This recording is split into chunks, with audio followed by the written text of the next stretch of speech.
y a mille et une manières dont nous cherchons à satisfaire le vide profond qui est en nous, car l'être humain est un puits vide qui a constamment besoin d'être rempli de délices. Quel est le délice véritable, profond et agréable qui peut satisfaire nos âmes malades?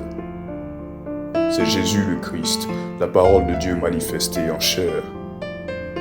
Sa parole est une épée qui donne la vie et qui fait mourir. Elle donne la vie aux morts et elle fait mourir les passions de nos chairs qui nous éloignent de la vie. Comme les fruits sortis de la verge d'Aaron, le message qui va suivre est un fruit sorti de la verge de Christ, crucifié sur le bois du calvaire. Attentifs soyons et que toute la gloire soit à Jésus-Christ par le sang duquel nous échappons à l'enfer.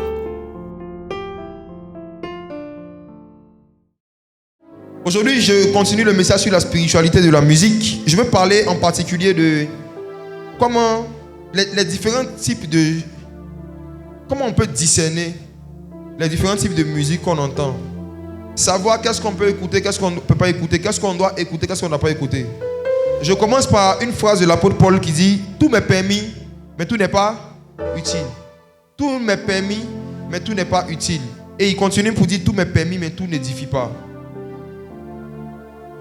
Tout m'est permis, mais tout n'est pas utile.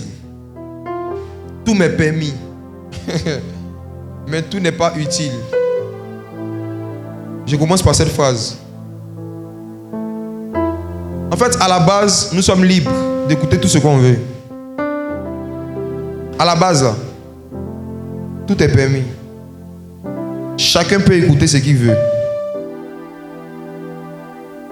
Ça, ce n'est pas une nouvelle information que je vous donne parce que vous écoutez déjà ce que vous voulez. Chacun écoute ce qu'il veut. Maintenant, quand l'apôtre Paul dit tout m'est permis mais tout n'est pas utile, il est en train de dire comme ça que il y a des choses permises qui sont inutiles. Et la particularité de ce qui est inutile, c'est que c'est dangereux. Lorsqu'on s'habitue à faire des choses inutiles, on s'habitue à s'exposer à des choses qui peuvent être dangereuses pour nous. Dans tout ce que nous faisons, en tant que des enfants de Dieu, on doit chercher l'utilité. C'est l'utilité qu'on doit chercher d'abord. Je commence. Il existe 3 types d'esprits qu'on peut entendre ou avec qui on peut être en communion à travers la musique. 3 types d'esprits. L'esprit de l'homme peut produire la musique, l'esprit humain, premièrement. Et l'esprit humain, ce n'est pas Satan, ce n'est pas Dieu aussi, c'est l'homme. Des musiques ou des genres musicaux peuvent venir de l'esprit humain. Il y a l'esprit de Dieu, le Saint-Esprit, qui peut produire aussi la musique. Et puis il y a les démons, les esprits impurs, qui peuvent aussi produire la musique. Je veux qu'on commence une étude biblique sur comment discerner ou reconnaître les chansons qui viennent de l'esprit de l'homme. Ce qui vient de l'esprit de l'homme, de l'esprit humain. L'esprit de l'homme peut produire des chansons ou des genres musicaux à caractère éducatif. Éducatif. Je prends l'exemple, lorsqu'on était au collège, je ne sais pas si c'était le cas chez tout le monde, il y avait certaines chansons que les professeurs apprenaient pour mémoriser certaines leçons, même à l'école primaire. Il y avait des choses bizarres quand même dans les écoles primaires africaines. Motoso, Matassa, c'est pas de ça que je parle. Quoique ça aussi, ce sont des cantiques humains. Bo, ah, ba, bo, oh, bo. C'est de la musique, mais ce n'est pas une musique démoniaque. Ce n'est pas une musique aussi spirituelle. Ce n'est pas une cantique spirituelle. Ce n'est pas une musique de Dieu. Ce n'est pas une musique du diable. C'est une musique de quoi? De l'homme. Je me rappelle que par rapport à l'alphabet en anglais, il y avait le fameux A, B, C, D, E, F, G. Et c'est pas juste qu'aujourd'hui on apprend ça encore aux enfants. Voilà. Un jour j'étais à la maison et puis j'entends mes enfants au salon chanter.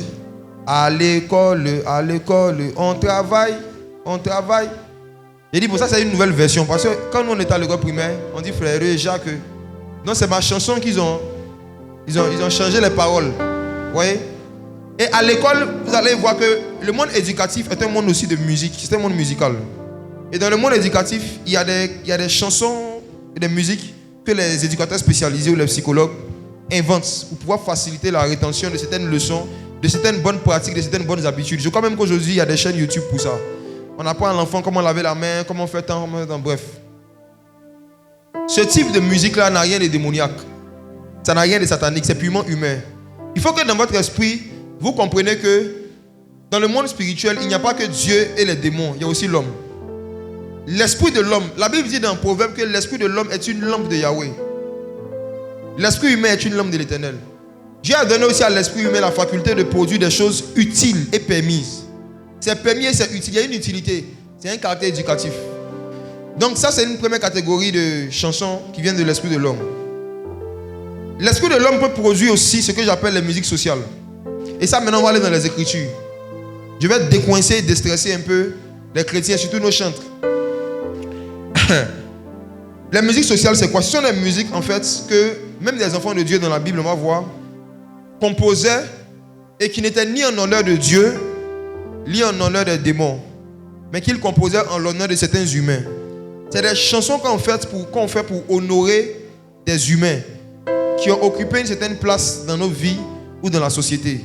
En l'occurrence, les chansons des mariages, les chansons des décès, les cantiques funèbres.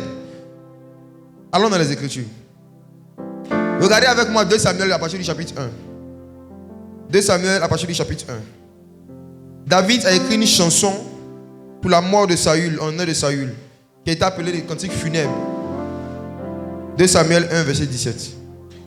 2 Samuel 1, le verset 17. Voici le cantique funèbre que David composa sur Saül et sur Jonathan, son fils. Et qu'il ordonna d'enseigner aux enfants de Juda. C'est le cantique de l'arc. Il est écrit dans le livre des justes. Regardez, on dit voici le cantique quoi?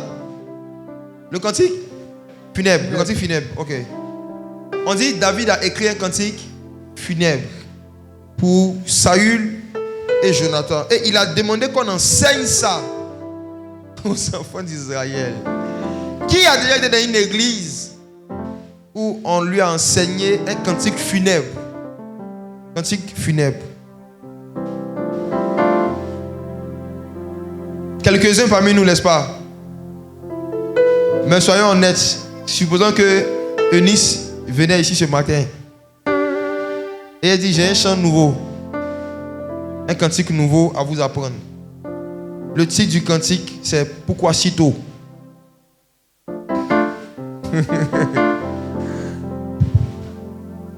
Non, le titre du cantique c'est Ato, pourquoi si tôt?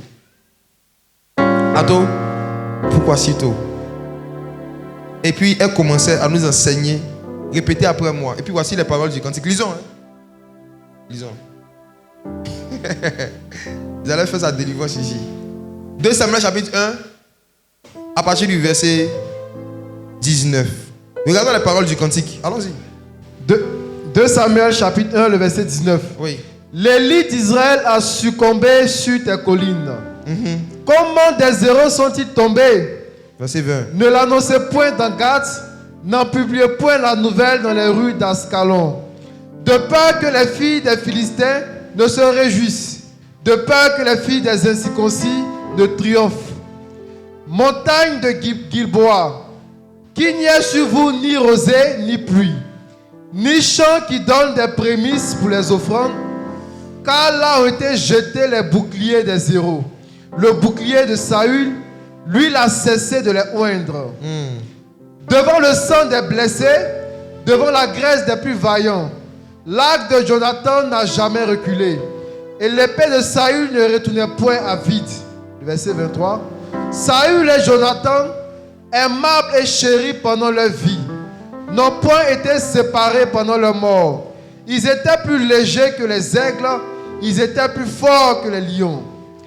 Filles d'Israël, pleurez sur Saül qui vous revêtait magnifiquement de cramoisie, qui mettait des ornements d'or sur vos habits. Comment des héros sont-ils tombés au milieu du combat? Comment Jonathan a-t-il succombé sur tes collines? Je suis dans la douleur à cause de toi. Jonathan, mon frère, tu faisais tout mon plaisir. Ton amour pour moi était admirable, au-dessus de l'amour des femmes. Amen. Amen.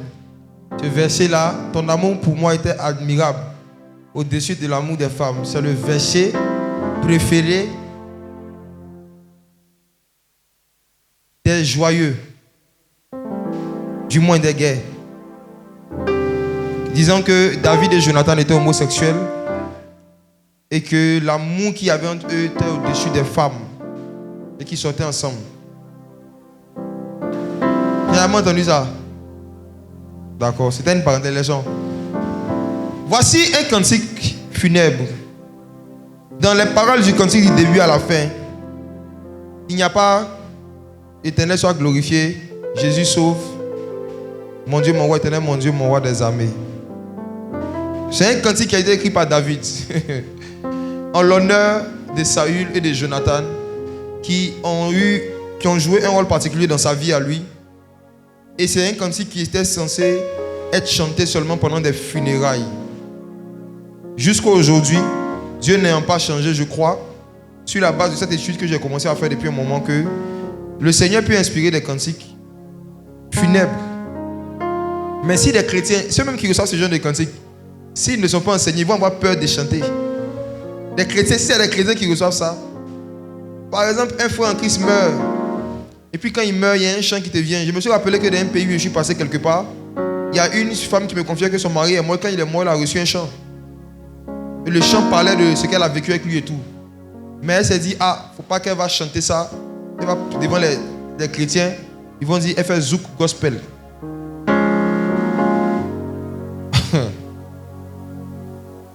L'esprit de l'homme peut produire des cantiques qui expriment une douleur ou des émotions ou une reconnaissance par rapport à des personnes qui ont joué un rôle particulier dans leur vie. C'est humain. Ça n'a rien de spirituel, ça n'a rien de démoniaque, ni de spirituel. Ça peut se faire. On va voir encore autre chose. Je vous donne un verset pour ceux qui veulent méditer sur ce sujet, dans ce qu'on appelle les cantiques funèbres. 2 Chroniques, chapitre 35, verset 25. Ceux qui notent et qui veulent approfondir leur connaissance de ce type de chant, méditez dessus. 2 Chroniques 35, verset 25. On nous dit que le prophète Jérémie, lui aussi, il a écrit un cantique funèbre. On appelle ça une complainte. Quand le roi Josias est mort, Jérémie aussi a écrit une complainte. Si vous regardez dans l'hébreu, le mot complainte signifie cantique funèbre. C'est la même chose. Donc c'était une pratique des personnes qui avaient l'esprit de prophétie. Donc rendez-vous au prochain funérailles. Alors, il y a aussi le cas de Salomon, qu'on voit qui écrivait des cantiques qui venaient de son esprit, l'esprit humain. Les cantiques d'amour pour sa femme et pour ses concubines. Salomon, lorsqu'il tombait amoureux, il composait beaucoup de chants, pas en l'honneur de Dieu, mais en l'honneur de la personne de qui il était fan. Allons regarder un peu. Juste un peu, un aperçu. Cantique des Cantiques, chapitre 7, verset 10. Certes, il y a un aspect prophétique dans beaucoup de ces propos, mais pas dans tous ces propos quand même. Pas dans tous ces propos. Comme je le disais, nous les chrétiens, on aime tout spiritualiser. Et un excès de spiritualisation rend charnel. À force de vouloir trop spiritualiser, on devient charnel. Et on commence à raconter des choses que la parole de Dieu n'a pas racontées. Cantique des Cantiques, c'est un livre d'un homme qui était amoureux d'une femme et qui a écrit pour lui dire à quel point il est amoureux. À la base, c'est ça. Maintenant, le Saint-Esprit a utilisé ça en même temps pour nous montrer à quel point Jésus est amoureux de l'Église. Donc, il y a un aspect prophétique, mais il y a un aspect aussi social et humain. Et on va lire Cantique des Cantiques, chapitre 7, verset 10. Mon frère, allons-y pour la lecture. Lis comme si tu étais Salomon.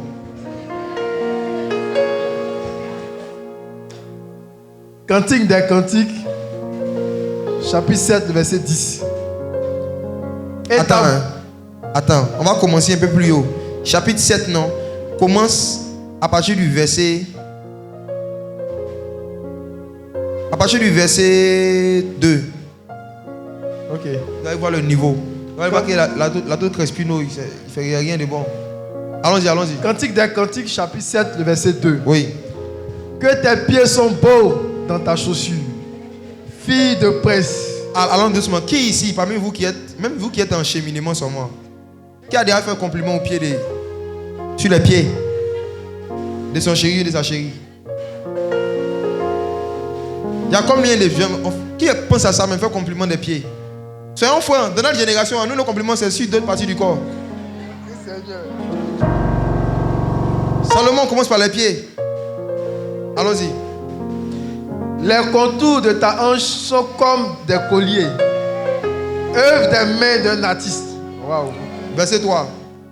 Ton sein est une coupe arrondie où le vin parfumé ne manque pas. Ton corps est un tas de froment entouré de lits. Verset 4 est dangereux. Tes deux seins sont comme deux pharaons, comme les jumeaux d'une gazelle. Verset 5. On est dans la Bible, hein? Restez concentrés, c'est la Bible. On est dans la Bible. Verset 5, allons-y. Ton cou est comme une tour d'ivoire. Tes yeux sont comme les étangs de Hesbon, près de la porte de Bath Rabim. Même nez, n'est-ce pas? Regarde la chute. Ton nez est comme la tour du Liban, qui regarde du côté de Damas. Oh, la tour était balèze. Wow. C'est une façon de dire qu'il y a un gros nez, mais c'est joli. C'est vrai. Quand on parle d'une tour, c'est un grand édifice. Il dit à sa chérie, ton nez est comme la tour du Liban. C'est comme si quelqu'un te dit, ton nez est comme la pyramide du plateau. Allons-y. Ta tête est élevée comme le Carmel, et les cheveux de ta tête sont comme la poupe. Un roi est enchaîné par des boucles. Que tu es belle, que tu es agréable, oh mon amour, au milieu des délices. Verset 8. Ta taille ressemble au palmier, et tes seins à des grappes. Verset 9. Je me dis, je monterai sur le palmier, j'en saisirai les rameaux. Que tes seins soient comme les grappes de la vigne, le parfum de ton souffle comme celui des pommes, et ta bouche comme du vin excellent. Salomon, c'était quelqu'un, hein? C'est pas possible. Le roi Salomon. Mais écoutez, moi j'étais en train de méditer ça ce matin. Je me suis remis en cause sur beaucoup de points. Parce que quand tu regardes le gars, ça c'est un cantique, hein, c'est un cantique parmi tant d'autres. Ça c'est un cantique humain. Le Saint-Esprit peut utiliser des images qui sont dedans pour t'enseigner, mais à la base c'est un cantique humain. Tu vois que c'est humain parce qu'il insiste sur faire des saints, il aimait ça. Il insiste dessus. Ce mot-là revient dans le cantique des cantiques. Tous les poèmes qui vont parler des saints des gens. Salomon. Mais le Saint-Esprit a pris ces paroles et il les a mises où? Dans les Saintes Écritures. Et vous savez, il y a une histoire qui raconte que lorsque les érudits se sont réunis pour choisir les livres qui devaient faire partie du canon biblique, des livres qui devaient composer la Bible, beaucoup de gens ne voulaient pas qu'on mette Cantique des Cantiques. Ils disent que c'est un livre pornographique. Parce que là, c'est un chapitre. Hein. Je peux vous montrer un autre. Salomon a des descriptions fortes, explicites, sur beaucoup de choses. Voyez? Et les gens qui ne comprenaient pas les choses de Dieu se disaient que mettre un tel livre, en fait, dans un livre qui est censé être la parole de Dieu, ça peut induire les croyants en erreur. Induire dans quelle erreur? Est-ce que nous, on a attendu un livre pour connaître ces choses? Ce n'est pas un livre qui montre ces choses aux humains. Quand Dieu a créé Ève, il a essayé, c'est lui qui a expliqué à Adam comment faire enfant. Non. Est-ce que Adam c'était un enfant? Il n'avait pas eu besoin d'un livre. Il y a des connaissances qui sont innées. C'est à l'intérieur de nous, une chose que Dieu a mis en nous. On n'apprend pas à un enfant à têter le sein de sa maman. On ne lui apprend pas à faire les 4 pattes. On n'apprend pas à un enfant à faire les 4 pattes. On ne lui apprend pas à répéter des mots. C'est des choses qui sont à l'intérieur de l'enfant. Quand le temps arrive, ça se déclenche naturellement. C'est des choses qui vont se déclencher naturellement. Donc, avec ou sans livre, on connaît ces choses. Dieu a mis cette sagesse au milieu de la Bible pour nous montrer que la spiritualité n'exclut pas ce que dans notre génération, le mot qui est utilisé, c'est le romantisme. Ça n'exclut pas cela. Ça n'exclut cela en rien. Et il y avait des hommes beaucoup plus spirituels que nous tous qui faisaient des cantiques comme ça. Hein? Donc les soeurs, si vous aussi vous avez des chants comme ça qui vous viennent, vos maris, allez-y, n'hésitez pas. N'hésitez pas. Vous les frères, laissez ça. Donc, quand les soeurs font ça qui est intéressant.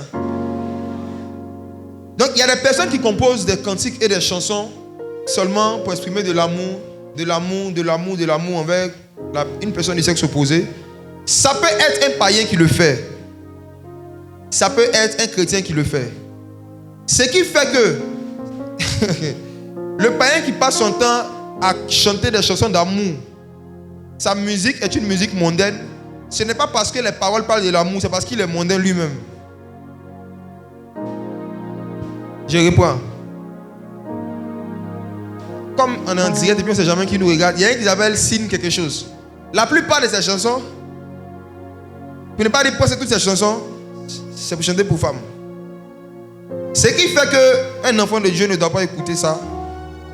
Et ce qui fait que c'est de la musique mondaine, voire démoniaque, c'est à cause de la mondanité de celui-même qui a composé les cantiques. Donc, ce qui rend mondain une musique ou pas, ce n'est pas d'abord les paroles, c'est le parolier.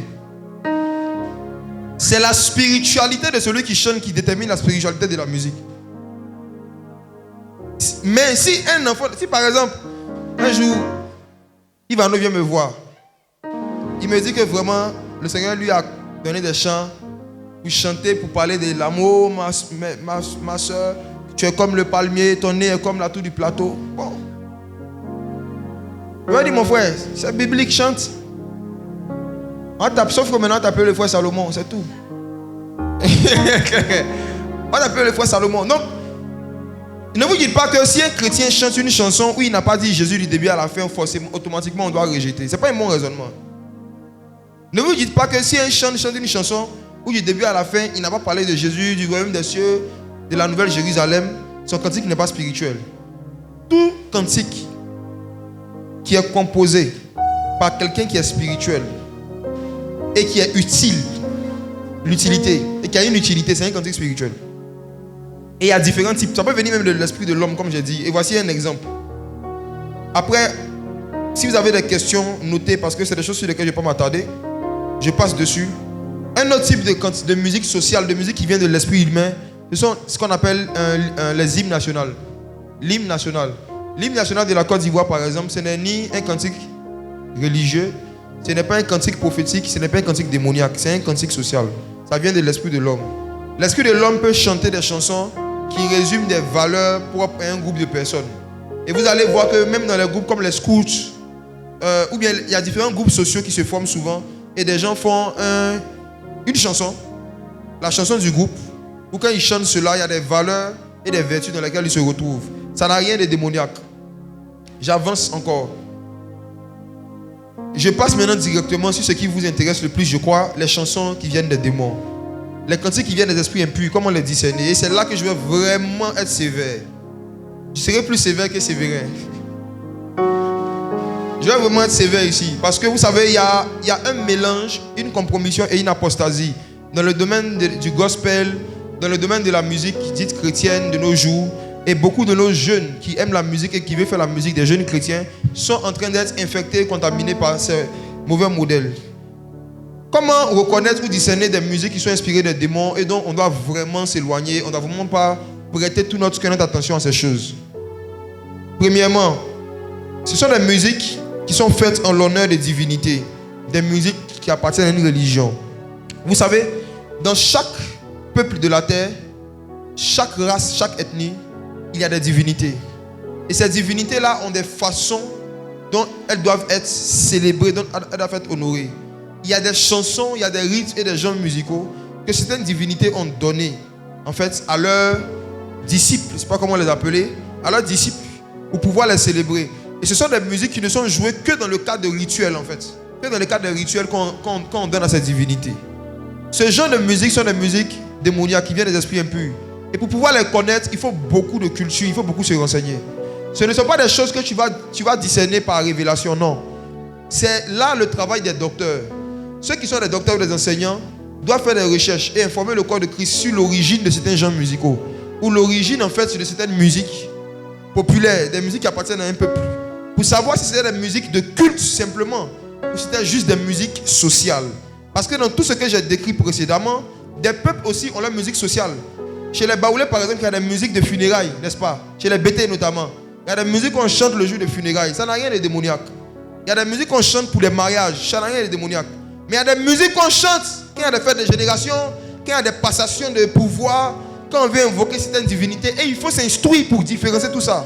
Pour savoir qu'est-ce que nous, en tant qu'enfants de Dieu, on peut tolérer ou pas. C'est dans quoi on peut se mettre ou pas. Mon peuple est détruit parce qu'il lui manque la connaissance. Donc, notre manque de connaissance sur l'origine de certains genres musicaux nous donne en même temps un manque de discernement pour savoir si c'est démoniaque ou pas. Donc, tant que tu ne connais pas, tu ne peux pas discerner. Le discernement, c'est la connaissance. On discerne avec la connaissance. On discerne avec la connaissance. Donc, quand vous avez des doutes sur l'origine musicale d'un genre musical, savoir à quoi ça servait au départ, est-ce que c'est une musique pour adorer des divinités ou pas, faites des recherches ou renseignez-vous. Je vous donne la permission dorénavant. Chaque fois que vous allez faire des recherches sur ce genre de choses, que vous aurez des questions par rapport à l'origine de certains genres musicaux, certains rythmes, pour savoir si on peut les utiliser ou pas, venez voir TPM, venez voir le groupe musical. Venez les voir. Toutes vos questions, toutes les soeurs qui chantent là, et puis eux tous, dorénavant, ils sont là pour répondre à vos questions sur la musique. Si vous avez des questions qui touchent au domaine de la musique, dorénavant, c'est officiel. Ils vont, voilà, ça va les pousser aussi à faire des recherches. Parce que quand quelqu'un te pose une question, quand tu n'as pas la réponse, tu lui dis, je reviens. Tu vas chercher et ça aide tout le monde.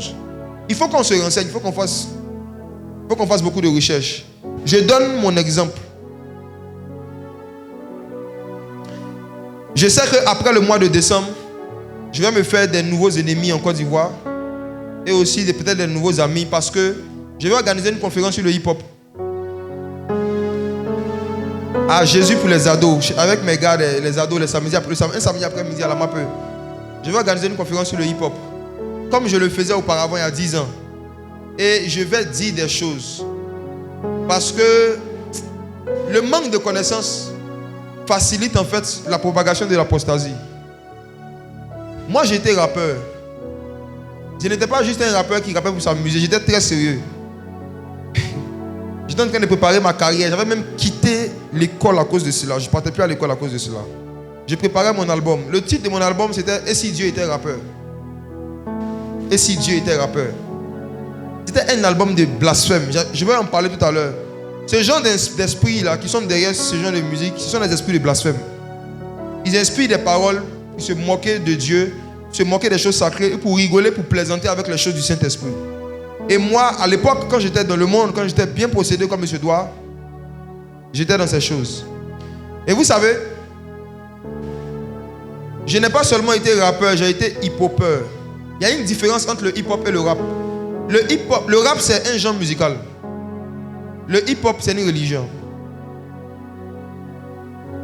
Le rap, c'est un genre musical. Le hip-hop, c'est une religion qui a ses divinités, qui a sa Bible. Il y a la Bible du hip-hop qui existe. Si vous ne le savez pas, après tapez sur Google la Bible du hip-hop, vous allez voir, ça va apparaître. Il y a la Bible du hip-hop. Il y a le temple du hip-hop aux États-Unis.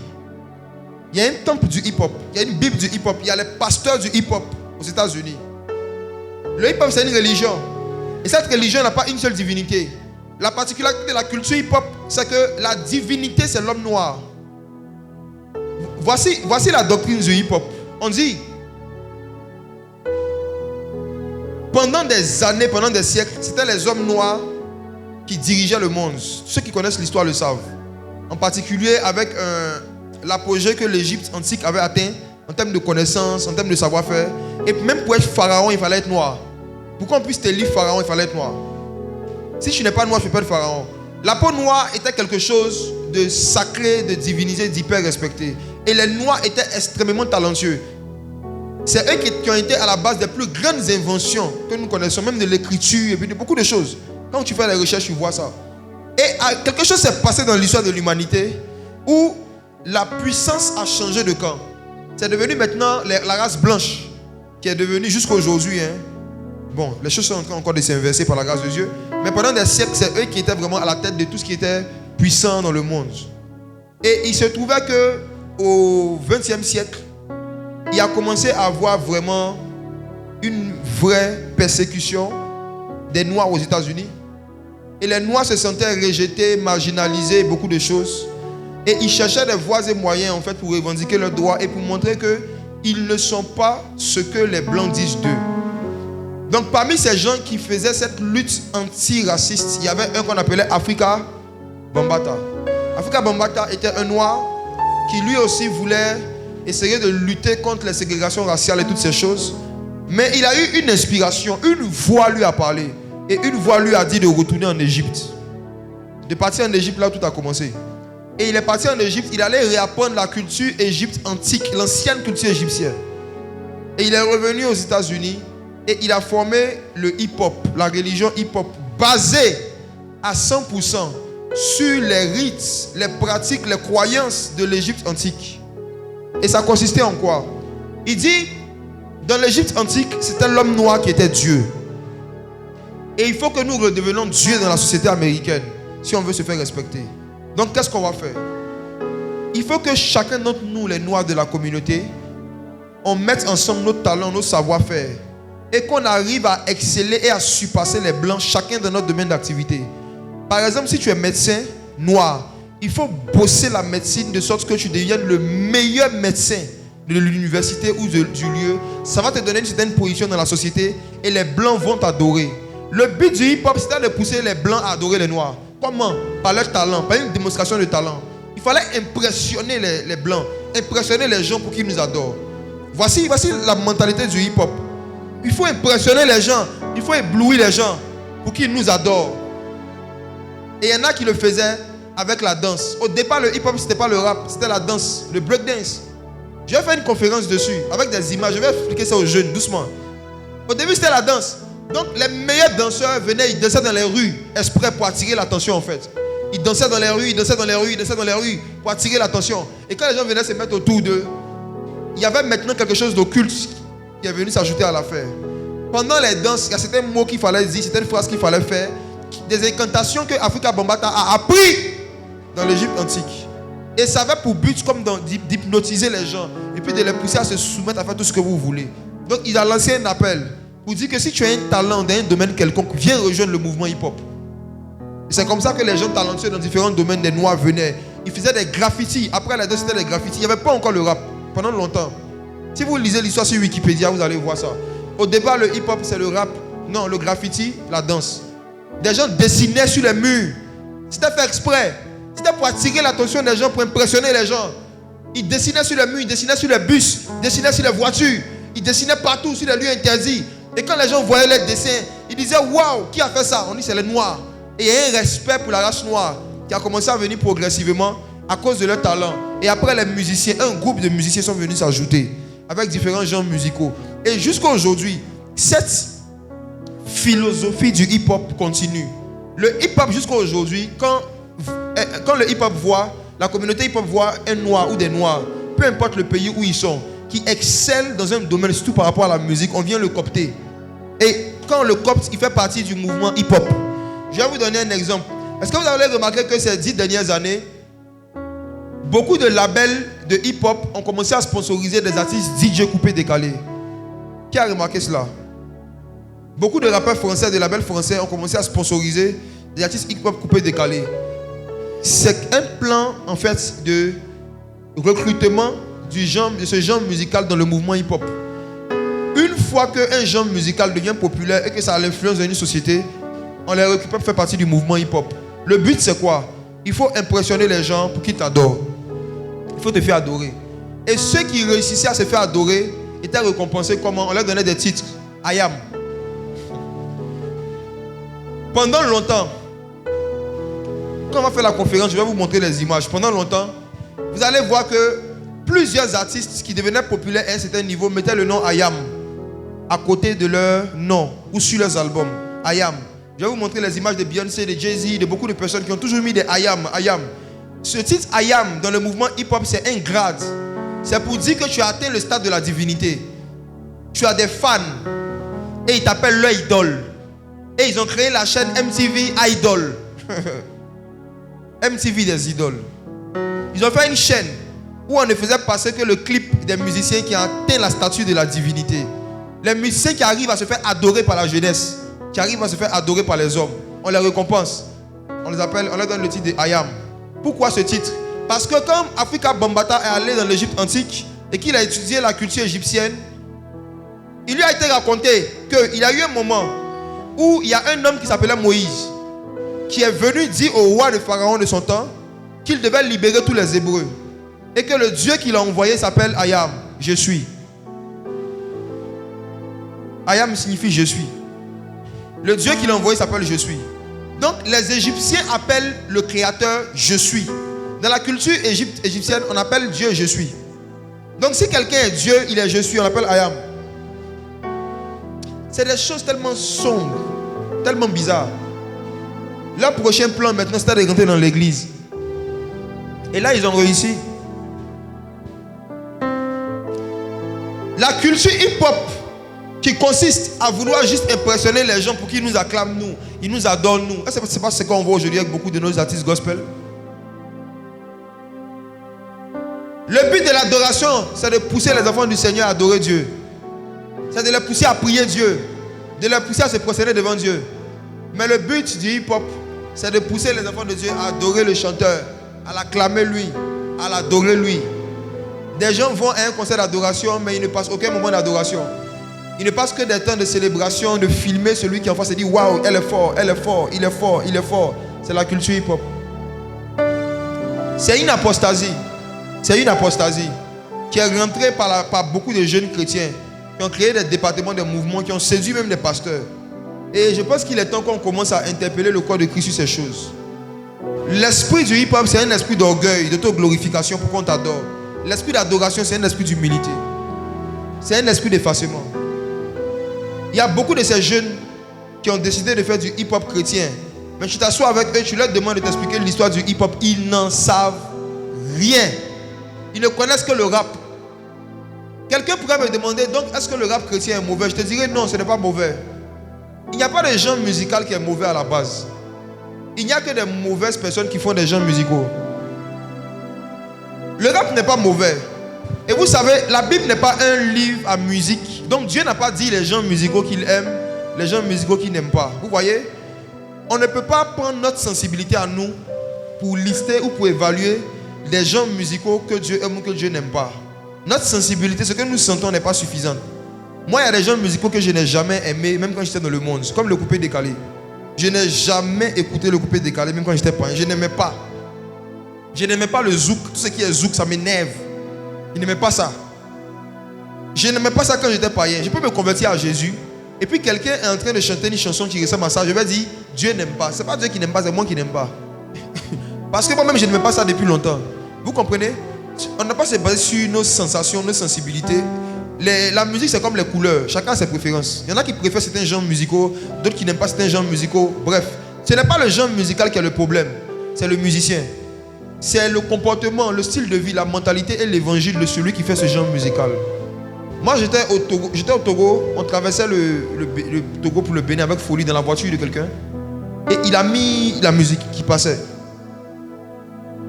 À entendre la façon dont c'était joué, j'ai su que c'était du rap. Mais on est dans la voiture, on écoutait. Mais les paroles. J'avais l'impression d'être en train d'écouter une prédication remplie de l'esprit de sagesse et de révélation. Mais sur un rythme de rap. Pendant des heures, on était assis. On peut folie, mais mon nation s'est dit, c'est quoi ça? C'est quel gars ça? C'était abusivement édifiant. Mais c'était du rap. Et j'ai demandé au pasteur qui était dans la voiture, il dit, c'est qui ça? Il dit, il s'appelle Bill Wright, c'est ça? Il est un peu clair comme ça, clair de peau. Bill Wright, c'est ça? Non, mais le gars, qui le connaît? Il a déjà vu son clip sur l'enlèvement. Il a fait un clip sur l'enlèvement. Quand vous regardez ça, et puis vous regardez ce que lui fait là, est-ce que ce n'est pas spirituel? Je n'aime pas le rap, je reconnais. Mais je reconnais que ce que le gars fait, c'est inspiré de Dieu. Moi, je n'écoute pas le rap, je n'aime pas le rap jusqu'à aujourd'hui. Je n'aime pas le rap, mais même pour lui, là, seulement, j'ai aimé. Il n'était pas en train de s'amuser, il n'était pas en train de dire des choses. Ça dit que s'il est devant toi, qu'il est en train de faire ça, si tu es dans le péché, tu vas commencer à pleurer là. Et En fait, c'est tout son album qui passait. Dans certaines de ses chansons, il dénonçait même la culture hip-hop. C'est-à-dire cette tendance qui consiste à faire des choses pour avoir des likes, des vues, des acclamations, des applaudissements. Il était en train de dénoncer ça fortement. Fortement.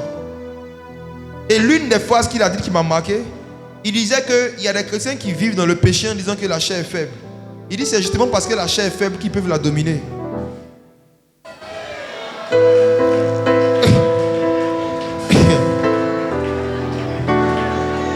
Il dit c'est la raison même pour laquelle ils peuvent la dominer, c'est parce que c'est faible.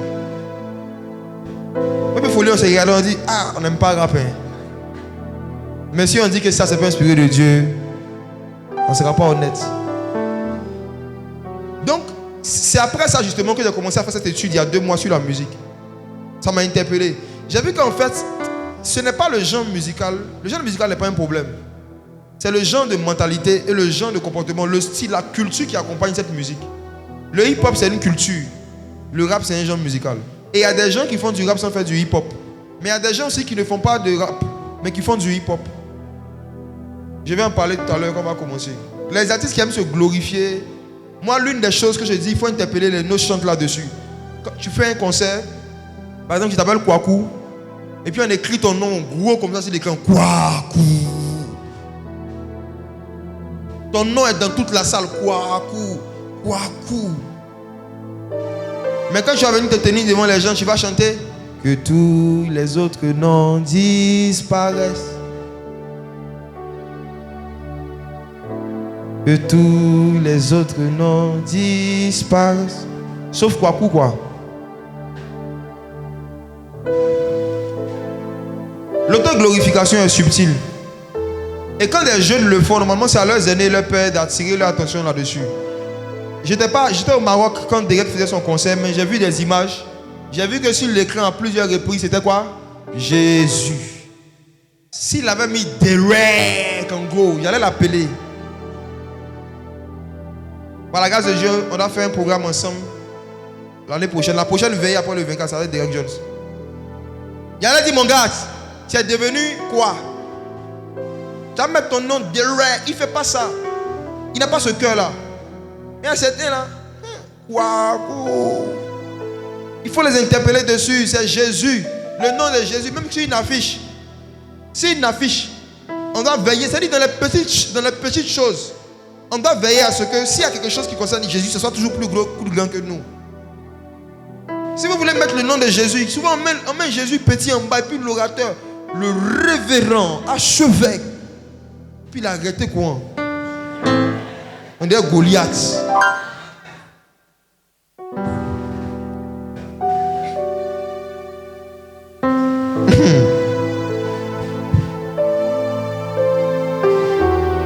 Un genre musical qu'on peut savoir qui est inspiré des démons, c'est un genre musical qui encourage l'autoglorification. Une musique, la chanson qui encourage l'autoglorification.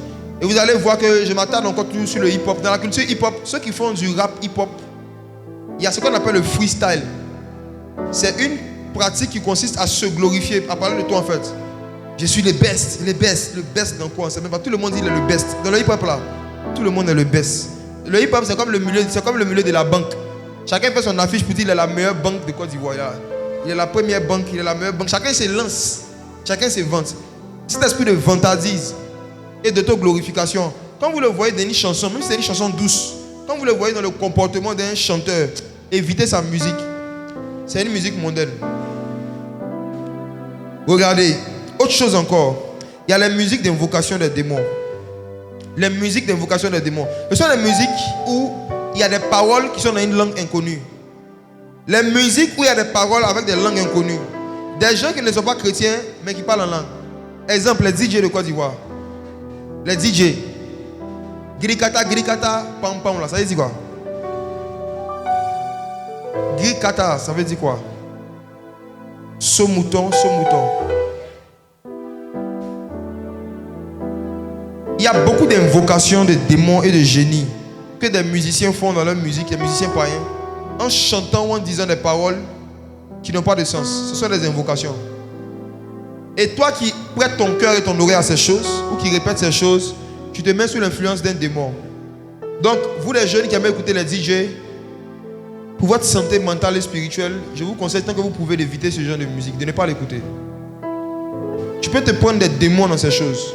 Parce que quand tu es en train de réciter ou de répéter quelque chose, si c'est une incantation, si jamais c'est une incantation, tu es en train d'inviter un démon en toi.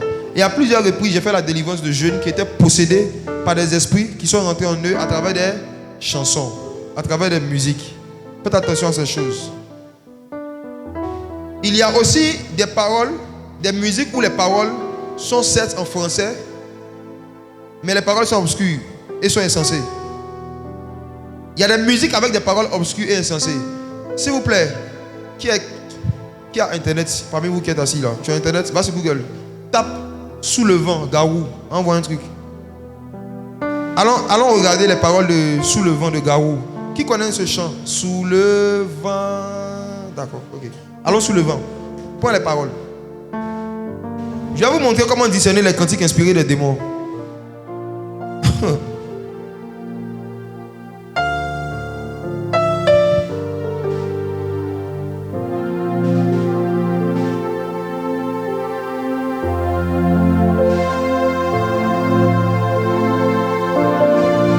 T'as trouvé? Venez avec le micro. Donne le micro, s'il vous plaît. Sous le vent. Mon frère, viens. C'est ça qu'il y en a qui ont chanté parce qu'ils ont pleuré. Quand vous avez chanté, vous avez senti l'onction. Je vais vous expliquer ce qui vous a fait pleurer. C'est pas la chanson. La chanson ne fait pas pleurer. On dit que quelqu'un est sous le vent, qu'est-ce qui fait pleurer? C'est pas la chanson qui fait pleurer. Tu as trouvé? Ok. Commence. Première parole. Allons-y. Si tu crois que j'ai eu peur, c'est faux. C'est faux. Je donne des vacances à mon cœur, un peu de repos. Et si tu crois que j'ai eu tort, attends. Respire un peu le souffle d'or. Le souffle quoi? D'or. Le souffle d'or. Le souffle d'or, c'est quoi? C'est quoi le souffle d'or? Tu as chanté, tu as pleuré. C'est le souffle d'or qui t'a fait pleurer. C'est le nom d'un démon. Un souffle, c'est un esprit. Quand tu chantes souffle, souffle de Dieu, nous t'accueillons. Tu parles du Saint-Esprit. Le souffle de Dieu, c'est le Saint-Esprit. Et le souffle d'or, un démon. On dit qu'il faut respirer ça un peu. Relis un peu. Et si tu crois que j'ai eu tort, attends. Respire un peu le souffle d'or. Oui. Qui me pousse en avant. Le souffle d'or qui me pousse en avant. L'esprit qui m'inspire. L'esprit qui me pousse dans ma carrière, qui me fait évoluer. On a respiré ça. Allons-y. Et fais comme si j'avais pris la mer. J'ai sorti la grande voile et j'ai glissé sous le vent. Et dis, réfléchissez avec moi. J'ai glissé sous quoi? Le vent. J'ai glissé sous quoi? Le vent. Le vent là encore c'est quoi?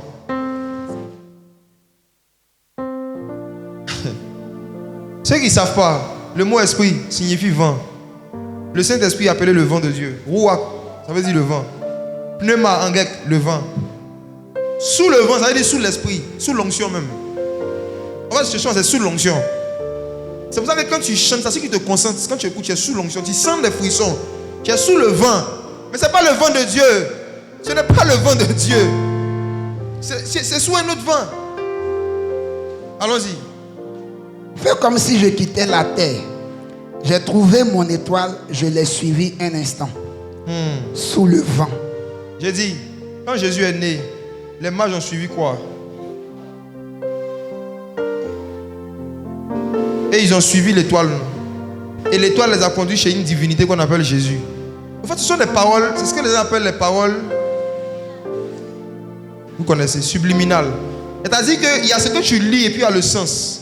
Mais ça n'a pas de sens à première vue quand tu lis comme ça. Mais c'est un sens spirituel, le sens est spirituel. Ton cerveau ne comprend pas, mais ton âme comprend. Donc l'effet que ça doit avoir sur ton âme, ça, cet effet-là. C'est pas la partie même qui me fatigue. On va continuer encore. Et si tu crois que c'est fini, jamais. Jamais. C'est juste une pause, un répit après les dangers. Allons-y. Si tu crois que je t'oublie, écoute. Ouvre ton corps au vent de la nuit. Aïe, faut relire ça. Et si tu crois que je t'oublie, écoute. Oui. Ouvre ton corps au vent de la nuit. Ouvre ton corps au vent de la nuit. Et ferme les yeux. Et ferme les yeux. Hey. Tu as déjà ouvert ton corps, maintenant tu dis hey. Ouvre ton corps au vent de la nuit. Pas ton cœur, hein. Hey. Les vents de la nuit, là, c'est quoi?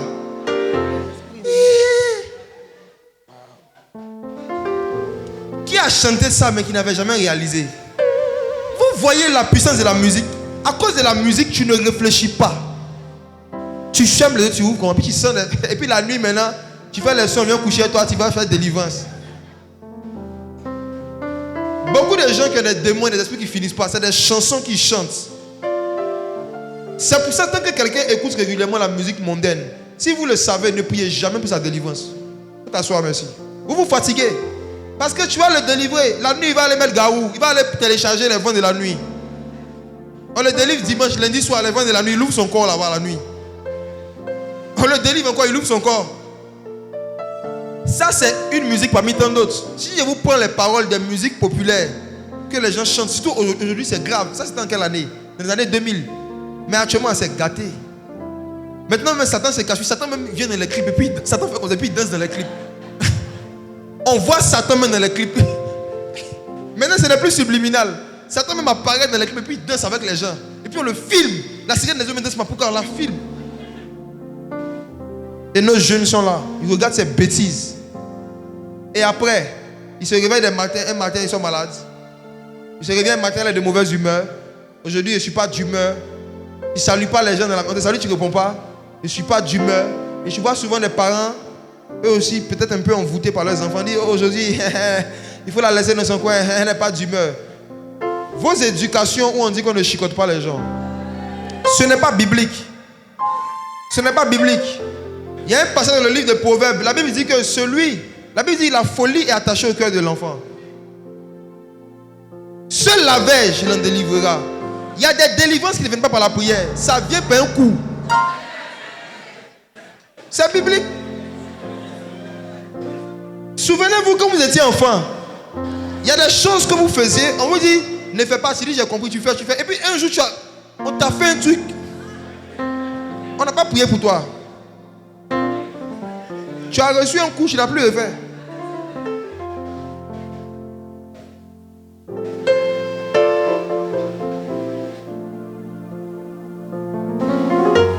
Un jour, il y a un frère, il y a quelques années, il vient me voir, il dit, dis-moi, quand tu auras des enfants, s'ils font des bêtises, est-ce que tu vas les chicoter? Il dit, ça dépend du niveau des bêtises. On ne va pas les chicoter pour tout et pour rien, mais si c'est nécessaire, on y va. Il dit, non, mais... Il dit, mais est-ce que c'est biblique? Je lui ai montré, il dit, c'est tellement biblique. Jésus même, quand il est rentré dans le temple, et il a vu les gens en train de vendre dans le temple, il a prêché.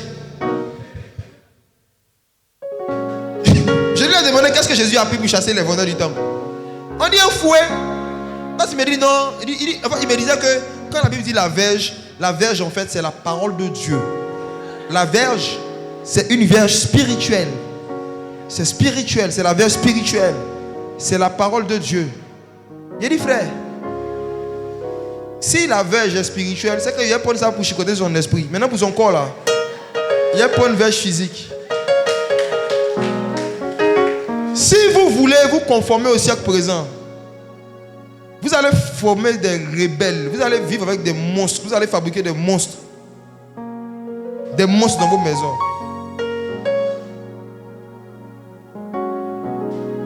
La musique transfère les esprits de rébellion à des jeunes. Ils vont écouter, ils récitent des paroles comme ça, ils sont des incantations. Et des esprits de rébellion rentrent en eux, des choses bizarres rentrent en eux. Et puis il vient, je n'ai plus de père, je suis seul au monde. Je n'ai personne. Je suis dans la rue. La rue, c'est la rue. Quelqu'un qui n'a jamais dormi dehors un jour. Il dit qu'il est un dieu de la rue. Ce n'est pas le chicoté pour qu'il se réveille.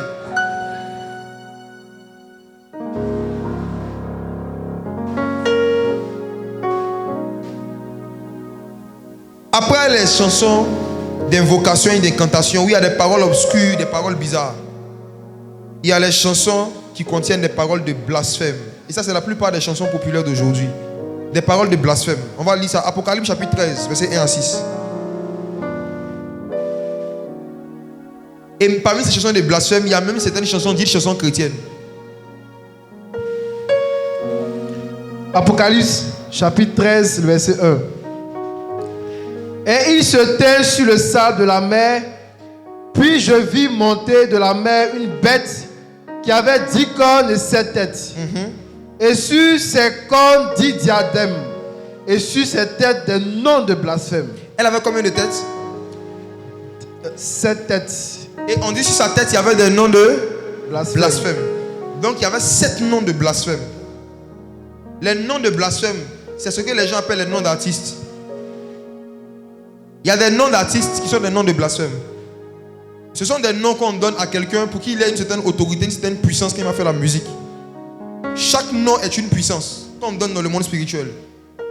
Vous savez, un nom c'est une puissance. Ce n'est pas juste un mot. Quand le Seigneur Jésus-Christ s'est humilié lui-même, qu'il a fait l'œuvre de la croix, la récompense qu'il a reçue du Père, c'est qu'il a reçu un nom au-dessus de tout nom. Sa récompense c'est un nom. C'est pourquoi vous allez voir que certains artistes, on leur donne des noms, en général différents de leur nom originel. C'est une puissance qu'on leur donne. Et il y a les noms de blasphème. Il y a des noms, la signification est vraiment un blasphème. Il y a beaucoup d'artistes que des gens aiment, c'est parce qu'ils ne connaissent pas la signification de leur nom. Yorobo, vous savez ce que ça veut dire? Yorobo. Il y en a même qui dansaient sa musique et puis qui dansaient. Il avait fait une chanson où on disait Yoro, Yoro, Yoro. Vous savez ce que ça veut dire? Qui sait ce que Yorobo veut dire? Tu n'as pas bien levé ta main, lui qui a fait afro. Mon frère, Yorobo veut dire quoi? Vas-y, parle-moi, ça veut dire quoi, Yorobo? Donne-lui le micro, attends.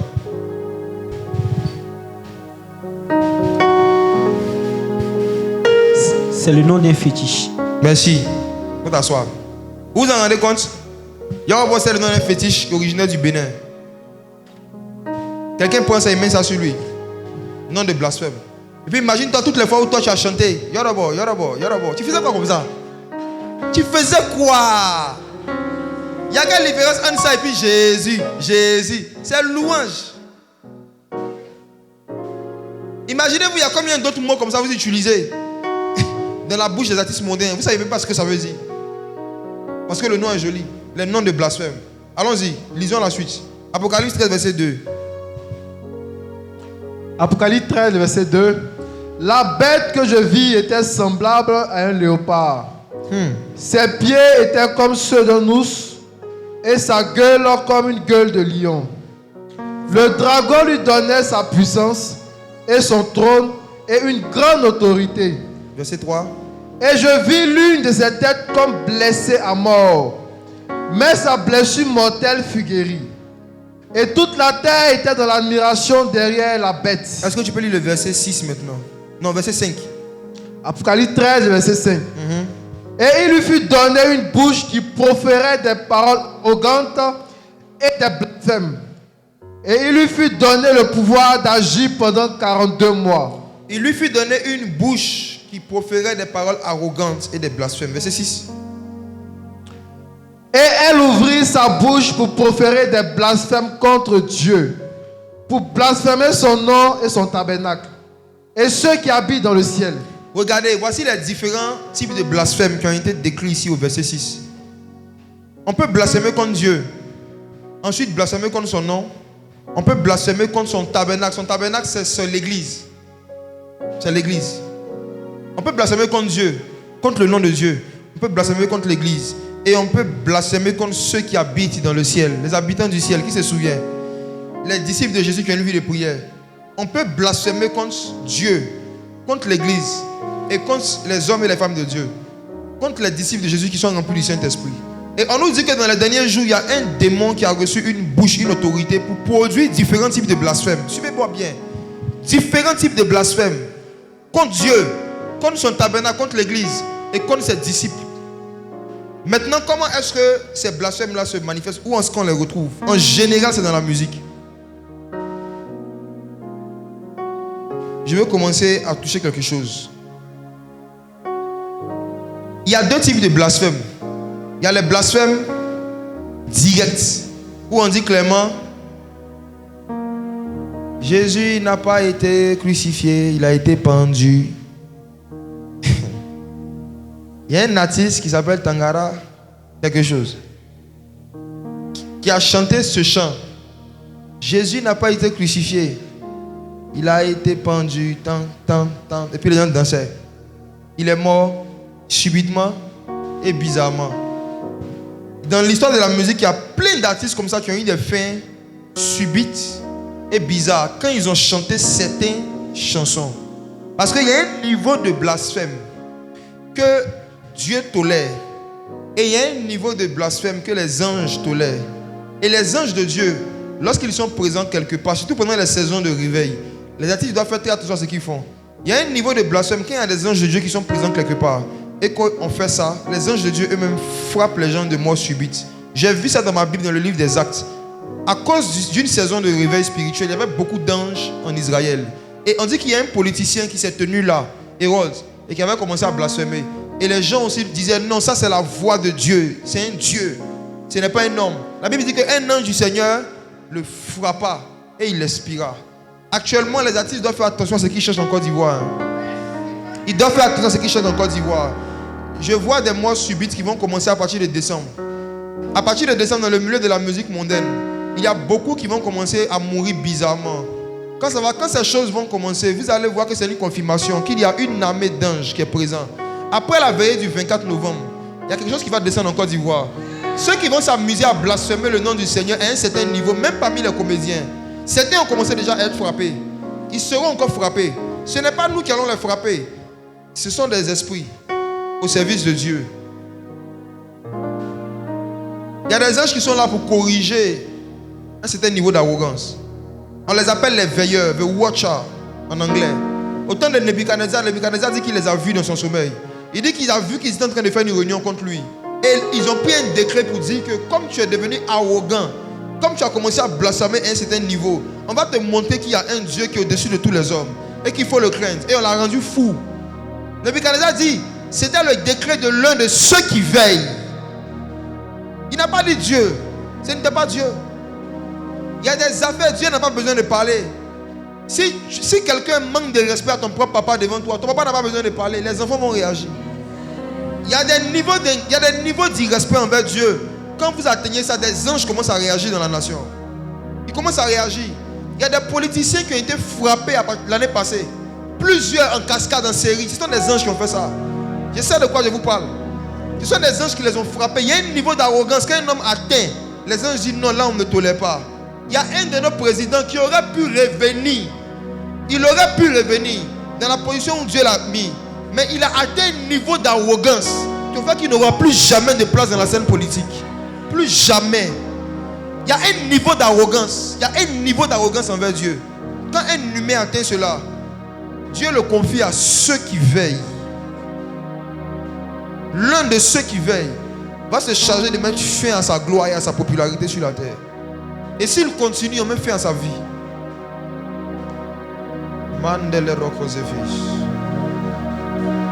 Jeunes gens, faites attention aux chansons que vous chantez. Il y a des chansons de certains artistes qui sont des chansons de blasphème, inspirées par les démons, pour que le maximum de personnes le chantent, pour que des jugements viennent sur eux.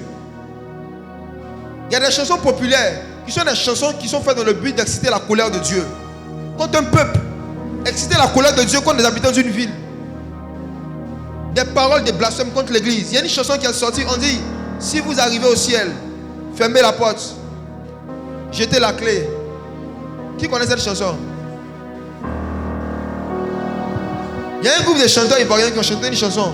On dit, si vous arrivez au ciel, vous les saints, les 3 fois saints, les 3 fois saints, fermez la porte, jetez la clé, non, on va aller en enfer. C'est une chanson de blasphème contre le tabernacle de Dieu. Et quand je vois cette génération qui chante ça en riant, je sais que beaucoup parmi eux auront des morts prématurés. La Bible dit, honore ton père et ta mère afin que ta joue se prolonge. Ça veut dire que quand tu déshonores un père ou une mère à un certain niveau, tes jours s'abrègent. De la génération, rares sont ceux qui vont atteindre 60 ans.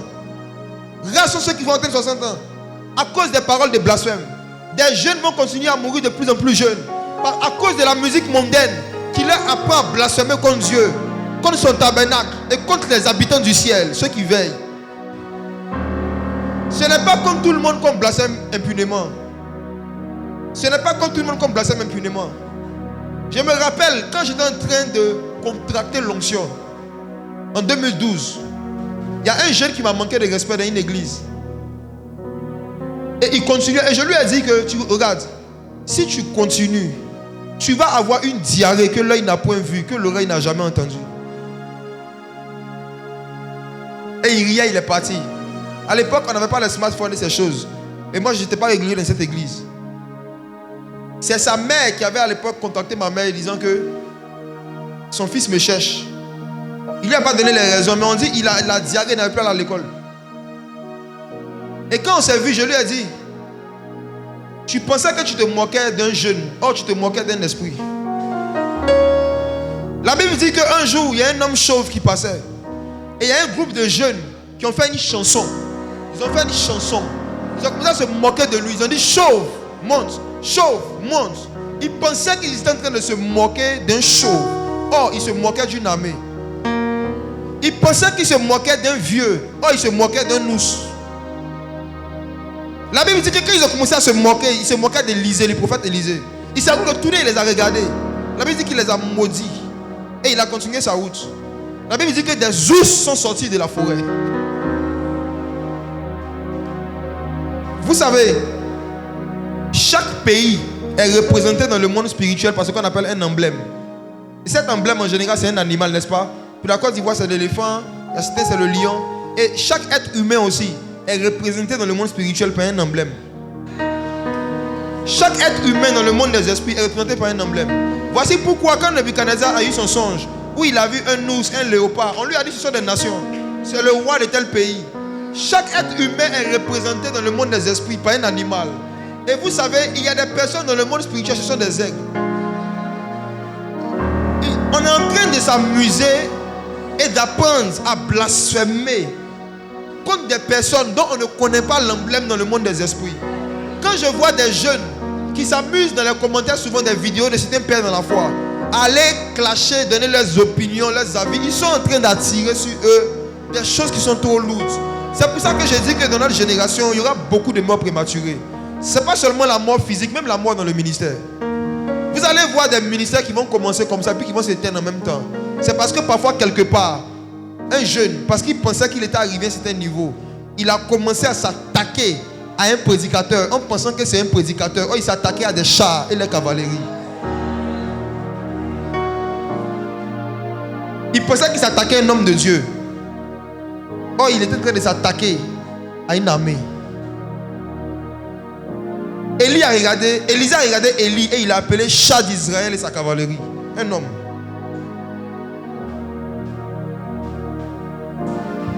Les chansons où on blasphème contre le Seigneur, il y a aussi les blagues qui circulent, les vidéos. Est-ce que vous avez déjà vu à Bonjour 2020 ou 2021, des gens font beaucoup de blagues avec Mahomet? Pourquoi ils ne font pas des sketchs et des blagues avec Mahomet? Pourquoi? Pourquoi dans la plupart des blagues des musiciens populaires, ils blasphèment contre Jésus? C'est un démon, le démon qui leur donne la popularité. Ce même démon leur inspire des blagues. Il lui a donné une bouche pour qu'il blasphème contre Dieu, contre son tabernacle.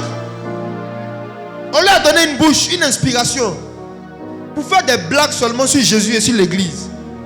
Pourquoi ils n'ont jamais de blagues sur l'islam et sur Mahomet? Ils n'ont qu'à essayer, ils connaissent. Machette va les dégoûter.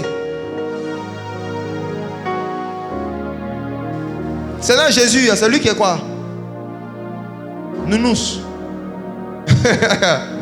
Ce qu'ils ne savent pas, c'est que chaque blasphème dans le monde spirituel, le Seigneur Jésus a dit dans le livre de Matthieu, chaque homme sera jugé pour chaque parole vaine qu'il aura prononcée.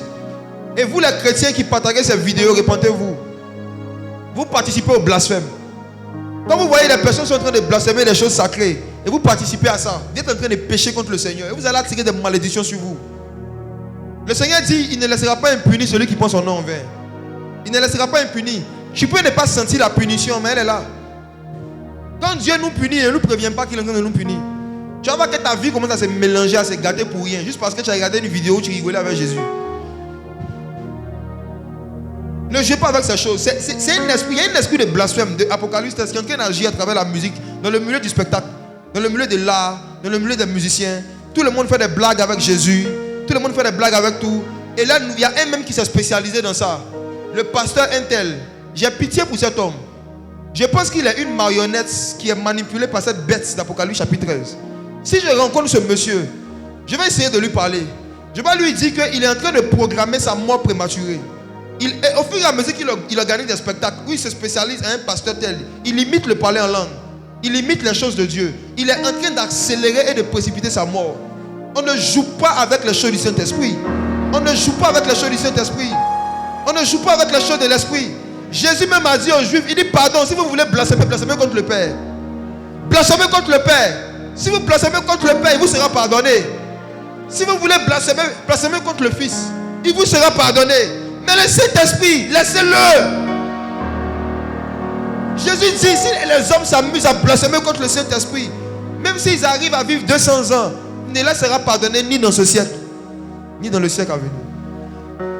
Mais aujourd'hui, le blasphème est devenu une culture, c'est devenu une mode, c'est devenu un jeu. Ne participez pas à ces choses. Il y a un jugement qui est en train de venir sur cette génération. Sauvez-vous de cette génération corrompue, de cette génération arrogante et irrespectueuse envers le sacré. Sauvez-vous de cette génération. Beaucoup parmi vous, votre parler en langue n'a plus de puissance parce que vous avez joué avec. Beaucoup parmi vous, vous savez, le parler en langue c'est un pistolet. Et un pistolet peut être beau mais il n'a pas de balles. Le don des langues c'est une arme. Une arme peut être belle mais elle n'a pas de munitions. Le niveau de puissance qui sera généré par ton parler en langue dépend du niveau de sacré et de considération que tu donnes pour ce don. Je vois des chrétiens qui écrivent en langue sur Facebook. Waouh! Blasphémateur. On écrit en langue. On commence à jouer avec les choses de Dieu. Au fur et à mesure que vous faites ça, vous perdez une onction, vous perdez une onction, vous perdez une onction. Et vous savez, l'onction se gagne difficilement. Ça se gagne par gouttes, ça se paie en litres. L'onction se gagne par gouttes, ça se paie en litres.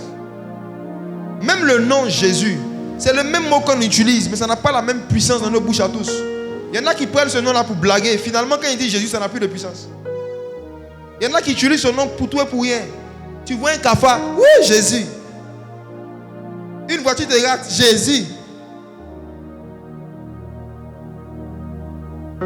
Le nom de Jésus est tellement honoré, tellement vénéré et tellement respecté dans le ciel que j'ai découvert dans ma Bible que de Apocalypse chapitre 3 jusqu'au chapitre 20, aucun ange, aucun être qui est dans le ciel ne prononce le nom Jésus. Même dans les scènes d'adoration d'Apocalypse chapitre 4, ils n'osent pas l'appeler Jésus. On dit l'agneau de Dieu qui a été immolé, à celui qui est assis. Le nom Jésus n'est pas mentionné. Il y a un certain niveau d'adoration. Il y a un certain niveau que tu peux atteindre dans l'adoration où tu es tellement proche de Jésus que tu n'arrives plus à prononcer son nom. Il y a un niveau de révérence et de sacré dans le domaine de l'adoration où tu deviens tellement proche du Seigneur que tu n'arrives pas à l'appeler par son nom, tu l'appelles par ses attributs. À celui qui est assis sur le trône.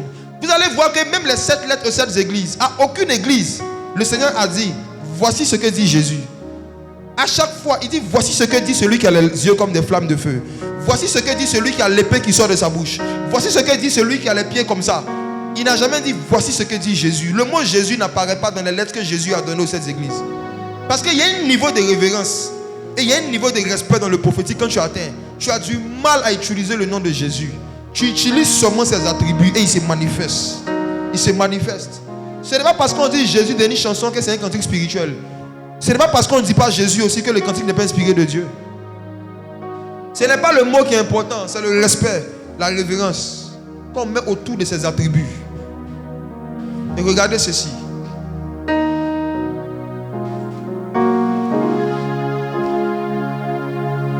Il y a un autre type de blasphème qui est plus subtil. Et c'est ce que j'appelle le blasphème chrétien. Je vois ça dans les blagues, dans les blagues de nos artistes là, bonjour, beaucoup. Mais je vois ça aussi même dans le milieu gospel. On va lire ça. Regardons Luc chapitre 23, versets 36 à 38.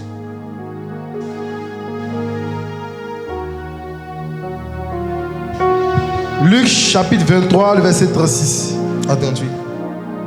Les soldats aussi se moquaient de lui, s'approchant et lui présentant du vinaigre. Ils disaient, si tu es le roi des Juifs, sauve-toi toi-même. C'est bon, regardez. On dit des soldats se moquaient de Jésus. Et pour se moquer de lui, on lui donnait du vinaigre. Pour se moquer de lui, on l'appelait roi des Juifs. Regarde le verset qui suit. Verset 38. Luc 23, le verset 38.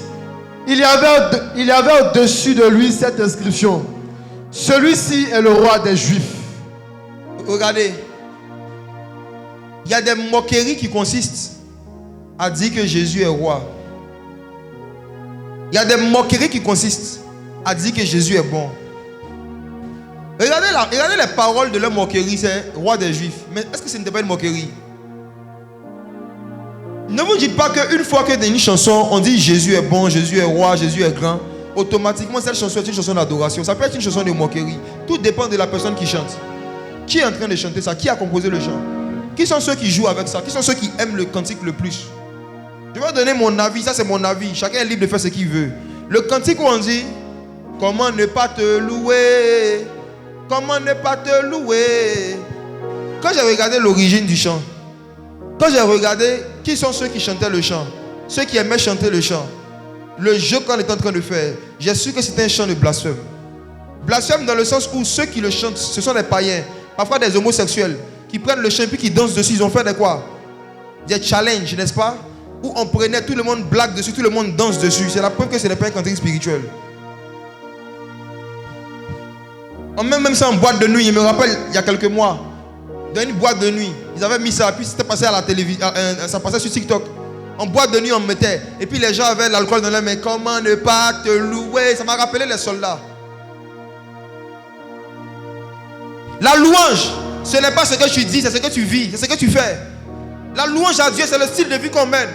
Comment perdre l'homosexualité dans l'ivrognerie et chanter comment ne pas te louer? C'est une moquerie. C'est du blasphème. C'est du blasphème. Et le Seigneur Jésus nous a donné un élément de discernement. Il dit, si vous étiez du monde, le monde vous aimerait. Le monde aime ce qui est à lui. Quand vous voyez un cantique qui est aussi populaire dans le monde que dans l'église, il y a un problème. Quand vous voyez un cantique qui est apprécié par les mondains, apprécié par les gens qui vivent la vie de débauche, c'est fort possible que ce ne soit pas inspiré du Saint-Esprit. Le monde aime ce qui est à lui. Le monde aime ce qui est à lui. Le monde n'aime pas ce qui est au Saint-Esprit. Regardez encore. Luc chapitre 23. Mon frère, s'il te plaît, lis le verset 11 uniquement. Je vais parler un peu des awards. Luc chapitre 23, le verset 11. Hérode, avec ses gardes, le traita avec mépris. Et après s'être moqué de lui et l'avoir revêtu d'un habit éclatant, il le renvoya à Pilate. Regardez. Voici une autre forme de moquerie que Jésus a subie de la part des païens. On s'est moqué de lui en lui donnant un habit éclatant. On s'est moqué de lui. On le traitait avec mépris. On le méprise, mais on l'habille. On le méprise, mais on le décore. On le méprise, on refuse son message. On refuse son ministère. On ne se répand pas. Mais qu'est-ce qu'on fait? On le décore, on l'habille. Et vous savez, cette image de gens qui se moquent de Christ, du corps de Christ, en mettant sur le corps de Christ des choses honorifiques, c'est l'image de ces structures mondaines qui donnent des awards à des stars de la musique gospel. C'est comme si on voyait la sirène des eaux donner des awards aux séraphins pour leur ministère d'adoration. Depuis quand le monde récompense l'église, depuis quand Satan récompense Jésus pour une œuvre qu'il a faite pour le Père, logiquement, s'ils étaient si reconnaissants ou respectueux du travail spirituel que vous êtes censé faire, qu'ils se convertissent.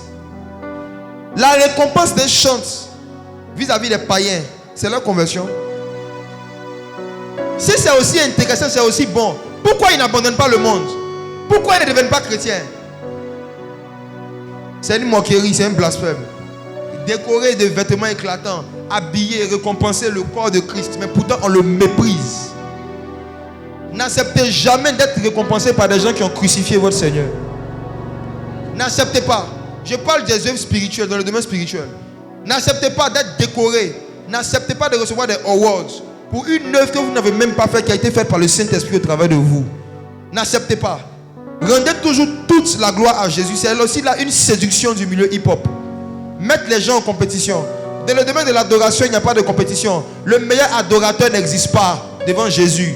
Le meilleur chanteur n'existe pas devant Jésus. Le meilleur pasteur n'existe pas devant Jésus. C'est Jésus qui est le meilleur et qui est le meilleur en tout. Nous sommes des serviteurs inutiles.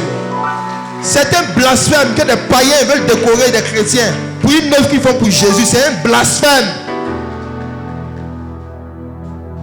C'est de la moquerie masquée.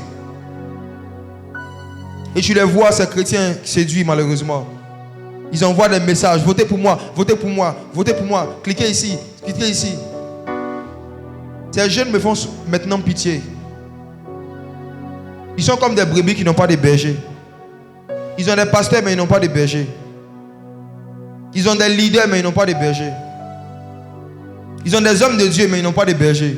Ils font ce qui leur semble bon. Et on les séduit encore en leur disant que c'est pour la gloire de Jésus. Quand on va t'élire meilleur adorateur, meilleur chanteur dans le peuple de Dieu, quand on va dire que tu es le meilleur, en quoi est-ce que ça glorifie un Jésus qui a dit que celui qui veut être le plus grand soit le serviteur de tous? En quoi est-ce que ça glorifie un Jésus qui a dit, lorsque vous finissez de faire ce que vous avez à faire, dites-vous en vous-même, je suis un serviteur inutile. Comment quelqu'un qui se sent inutile se sent en même temps le meilleur? Contradiction. C'est aussi là un blasphème. Et vous savez, cet évangile qui est biblique et qui est vrai, c'est comme Léa. Léa n'est pas aimée. Aujourd'hui, il y a deux évangiles. Il y a Léa et il y a Rachel. Léa, c'est l'évangile qui n'a ni beauté ni éclat pour attirer les regards et que Jacob ne veut pas. C'est l'évangile que les Jacob ne veulent pas. Mais pourtant, c'est ça que Laban est en train de leur imposer. Rachel, c'est l'évangile qui est beau, qui est mignon, qui est chic, qui est climatisé. L'évangile parfumé, mais qui est stérile. Rachel était belle, mais elle était stérile. Rachel était belle, mais elle ne portait pas de fruits. Et vous savez, ce beau évangile, où on fait tout, on accepte tout, on tolère tout au nom de l'amour. C'est beau à entendre, mais ça ne porte pas de fruits du réveil spirituel. Ils disent qu'ils font ça pour gagner les gens du monde. Il y a combien de gens du monde qui ont été vraiment gagnés? Quelqu'un qui n'a pas renoncé à sa vie mondaine, mais qui s'est fait baptiser, n'est pas un nouveau chrétien, c'est un nouveau baptisé païen. C'est pas parce qu'un artiste païen s'est baptisé qu'il a été converti. Quelqu'un qui n'a pas renoncé à la gloire du monde et qui s'est fait baptiser, c'est un mondain baptisé, c'est un glorieux païen. Amen. Ne vous laissez pas séduire par des vidéos de baptême. Quelle est la vie que ces gens mènent après le baptême? Le Seigneur Jésus a dit, si quelqu'un veut venir après moi, qu'il renonce à lui-même, qu'il prenne sa croix et qu'il me suive. Amen. Des gens qui n'ont pas renoncé à eux-mêmes. Ils n'ont pas renoncé à eux-mêmes. Tu vas venir te faire baptiser devant la jeunesse chrétienne. Dis, j'appartiens à Jésus. Et la semaine qui suit, tu as un grand concert mondain encore avec d'autres artistes païens. Séduction. Séduction. On dit non. On dit en fait, il ne faut pas être trop dur avec eux. Ce sont des nouveaux convertis. Il faut faire doucement, doucement. Ok, je prends cette théorie. Un artiste populaire mondain vient faire profession de foi de Jésus devant le monde entier, il se fait baptiser. 2 ou 3 semaines après, il organise un concert encore mondain où il est en train de chanter ces mêmes chansons mondaines avec d'autres artistes païens. Les jeunes nouveaux convertis qui sont là, qui regardent la scène, ils vont se dire quoi? Notre frère en Christ a organisé un concert. On doit aller le... Maintenant, les prix des billets de concert là, ils vont ça doucement, doucement. Les prix de son concert, c'est doucement, doucement. L'évangile, doucement, doucement, ça vient de quelle Bible? L'évangile que moi je connais, c'est l'évangile de Matthieu, où Matthieu était collecteur d'impôts. Il était riche. Le jour où Jésus lui a dit, suis-moi, il a tout laissé le même jour pour le suivre. L'évangile que je connais, c'est l'évangile de cette femme qui était une femme pécheresse. Le jour qu'elle est venue se repentir, elle a cassé son parfum sur les pieds de Jésus. Elle n'a pas laissé ses clients doucement. Elle n'a pas diminué le nombre de ses clients. Elle n'a pas dit avant, j'avais 50 clients. Maintenant, je suis en Jésus, un client par semaine. La femme a tout laissé le même jour pour suivre Jésus. L'évangile que je connais, c'est l'évangile de Paul qui était un tueur, un homme violent. Le jour où Jésus l'a rencontré, il a tout laissé. Cet évangile où on abandonne nos vies passées doucement, c'est dans quelle Bible? Montrez-moi. On est en train de servir à ma génération un évangile qui n'est pas l'évangile de Jésus. La Bible dit dans Éphésiens chapitre 2 que l'église, la première église, les premiers disciples étaient bâtis sur le fondement des apôtres et des prophètes. Les premiers chrétiens dans Actes chapitre 2, ils persévéraient dans l'enseignement des apôtres. Nous aujourd'hui, on veut nous faire persévérer dans l'enseignement des pasteurs. Cherchez à étudier et à connaître l'enseignement des apôtres. Vous allez voir que la croix est radicale. La repentance est radicale. Tu vas abandonner ta vie doucement. Tu sais quand tu vas mourir. Tu penses que le jour où Dieu va enlever le souffle de vie, il va te tuer doucement. Le jour où le Seigneur va décider de t'enlever de la terre, est-ce que tu vas quitter la terre doucement? Le même jour tu vas dormir, tu ne vas plus te réveiller. Reporter sa repentance, c'est accélérer sa mort. Quand Dieu nous donne une opportunité, on doit s'humilier et puis se repentir. Que doucement. Quand je me suis donné à Jésus, j'ai commencé à me consacrer. Il y a quelqu'un qui est venu me voir. Il était responsable dans une église. Il dit, mais j'ai appris que tu ne fais plus de hip-hop, tout ça. J'ai dit, oui, j'ai tout laissé, je vais me consacrer à Jésus. Il dit, non, tu peux prendre ton talent pour gagner les jeunes, faire du rap chrétien. Frère, j'ai essayé. Je viens de sortir du monde, je n'ai même pas fini de lire la Bible, je vais commencer rap chrétien. Il y a beaucoup de jeunes comme ça. Vous avez déjà vu un enfant, dès qu'il est né, il commence à courir. Ils sont convaincus, ça ne fait même pas 2 ans, 3 ans, ils ne sont même pas fermés dans la foi. Ils deviennent stars de la musique gospel. Kirikou. Dès qu'il est né, il parle en même temps. À part Kirikou, c'est quel enfant qui est né, il a commencé à courir. Ils sont talentueux mais ignorants de la saine doctrine. Quand les tentations viennent, quand la gloire du monde vient, ils cèdent. Parce qu'ils n'ont pas la parole en eux. Ils n'ont pas pris le temps d'être formés dans la parole. Ils disent non, tu vas prendre ton talent, tu vas gagner les jeunes à Jésus. Ça m'a fait pris cette séduction. Et un jour je lisais ma Bible et je tombe sur le livre de Galates. L'apôtre Paul dit à Timothée, il dit, ceux qui sont à Jésus-Christ ont crucifié la chair avec leurs passions et leurs désirs. Le rap était ma passion. Je suis venu à Jésus et je veux continuer cette même passion même pour Jésus. C'est de l'arnaque spirituelle. Le Seigneur veut que je crucifie ma passion. Je crucifie toutes mes passions. Maintenant, parmi mes passions, ce qu'il veut que je prenne pour le servir, il va me dire ça plus tard. En attendant, crucifié, ce qui doit ressusciter pour servir Jésus, on va voir ça après. J'ai vu un autre passage, Paul dit à Timothée, fuis les passions de la jeunesse. C'est ce verset-là qui m'a ouvert les yeux. J'ai supprimé tous mes sons bizarres que je faisais. Je suis allé retrouver le monsieur. J'ai dit, tu sais, tu as déjà lu ce verset? Fuis les passions de la jeunesse et recherche la charité, la paix, la foi avec ceux qui invoquent Dieu d'un cœur pur. Je dis, Paul disait aux jeunes de son époque de fuir les passions de la jeunesse. Vous dites aux jeunes d'aujourd'hui d'utiliser les passions de la jeunesse pour attirer les jeunes à l'église. Paul dit de fuir les passions de la jeunesse. Vous dites qu'on va utiliser les passions de la jeunesse pour évangéliser. Il y a l'enseignement des apôtres et il y a l'enseignement des pasteurs.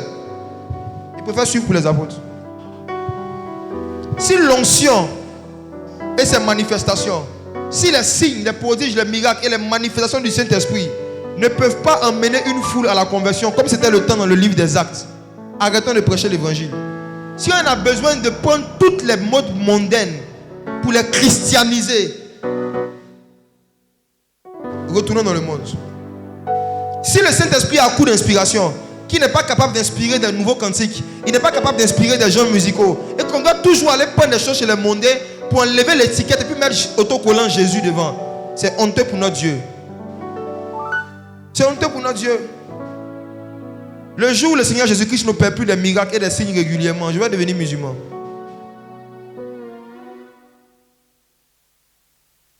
Un Un Jésus qui ne fait pas de miracles, c'est une idole. Et c'est parce que beaucoup de gens ont un Jésus qui est une idole, qui sont obligés aussi d'aller dans le monde chercher des idoles pour rendre leur culte un peu puissant. Jésus est puissant, il est ressuscité, il a fait des miracles. Il fait des miracles. Il continuera de faire des miracles. Et c'est par la puissance des miracles et des signes qu'il a toujours emmené des foules à la conversion. Il n'a pas changé. Il n'a pas changé. Il va continuer de le faire. Il n'a pas changé. Il n'a pas changé. Il va continuer de le faire. Il va continuer de le faire. Sinon, si on suit le raisonnement selon lequel il faut prendre les passions de la jeunesse pour se convertir. Bon, excusez-moi. Si tu avais eu un talent dans le monde et qu'il faut obligatoirement, après ta conversion, mettre ton talent au service de Dieu. Il y a un acteur de pornographie qui s'appelle Rocco Siffredi. Rocco. Si Rocco se convertit à Jésus, il était acteur de films pornographiques. Vous connaissez son talent. Vous connaissez son talent. Rocco se convertit. Et puis il vient dans une église, on dit, il faut mettre ton talent au service de l'évangile. Rocco va faire quoi?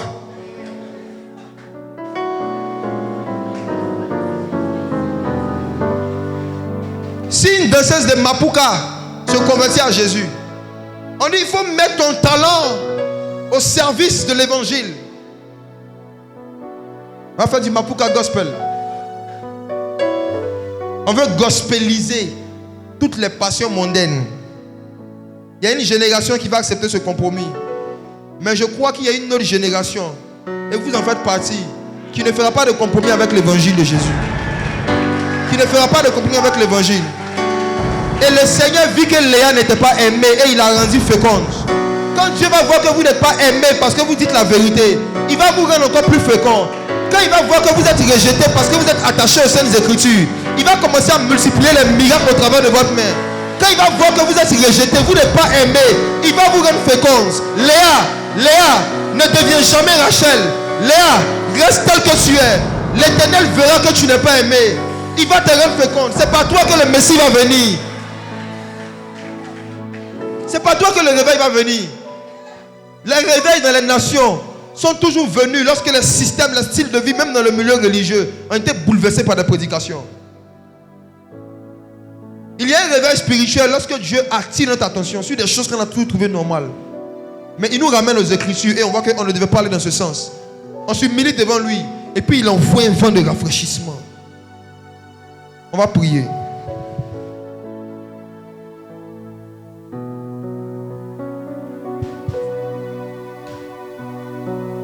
Avant de prier, permettez-moi de parler d'un dernier point. Vous savez, un autre type de musique qu'il ne faut pas écouter, même si ça vient d'un chanteur chrétien, c'est la musique de quelqu'un dont la vie de péché est médiatisée. La musique de quelqu'un dont la vie de péché est médiatisée. Vous pouvez voir par exemple quelqu'un qui dit « Elle chante pour le Seigneur ». Quand vous regardez les paroles de ces chansons, c'est bon. C'est Dieu, c'est Jésus, c'est joli. Mais en même temps, elle dit que « Ah, moi j'ai mon petit copain, on vit ensemble, on est dans la même maison ». En fait, c'est une autre séduction de l'ennemi. De belles paroles, mais une sale vie. Et vous savez, l'homme retient plus ce qu'il voit que ce qu'il entend. Sa musique peut être bonne à écouter, mais comme la personne devant la caméra affiche une vie de débauche, si vous écoutez sa musique, forcément vous serez infecté. Ce que la personne fait, c'est de la musique mondaine. Pourquoi? Parce qu'elle est mondaine. Pas parce qu'elle ne dit pas Jésus. Et aujourd'hui, tu vois des chantes. Tout le monde sait qu'ils vivent en concubinage. Mais ils chantent bien. La musique qu'ils produisent, c'est la musique mondaine. Parce que le style de vie qu'ils ont, c'est un style de vie mondain. Vous allez voir que même dans le milieu de la musique mondaine, il y a certaines stars dont on médiatise la vie de débauche, comme les Kim Kardashian. On fait exprès, chaque fois que la personne est en couple, ou la personne avec quelqu'un, la personne n'est plus avec quelqu'un, beaucoup de stars de la musique, on fait exprès pour réformer le maximum de personnes. On dit oui, Rihanna, aujourd'hui elle était avec Chris Brown, aujourd'hui elle est avec Kwasi. Tel artiste, il était avec tel, aujourd'hui il est avec tel. C'est fait exprès. Ils savent que les musiciens sont les premiers modèles de la jeunesse. Même s'ils chantent des belles paroles, si on filme leur vie de débauche, c'est leur vie de débauche que la jeunesse va retenir. Ce qu'on montre, qu'on médiatise, même si les personnes chantent de belles paroles, faites attention. Il y a certains ici, dans cette Côte d'Ivoire, que Dieu a utilisé dans le domaine de la musique et de l'adoration. Je ne vais pas citer de nom. Il y a certains, Dieu les a utilisés, puis arrivé un moment, ils ont commencé à vivre une vie de débauche qui était connue de tous. Mais on continue à les inviter dans les veillées, dans les programmes pour chanter. C'est une séduction.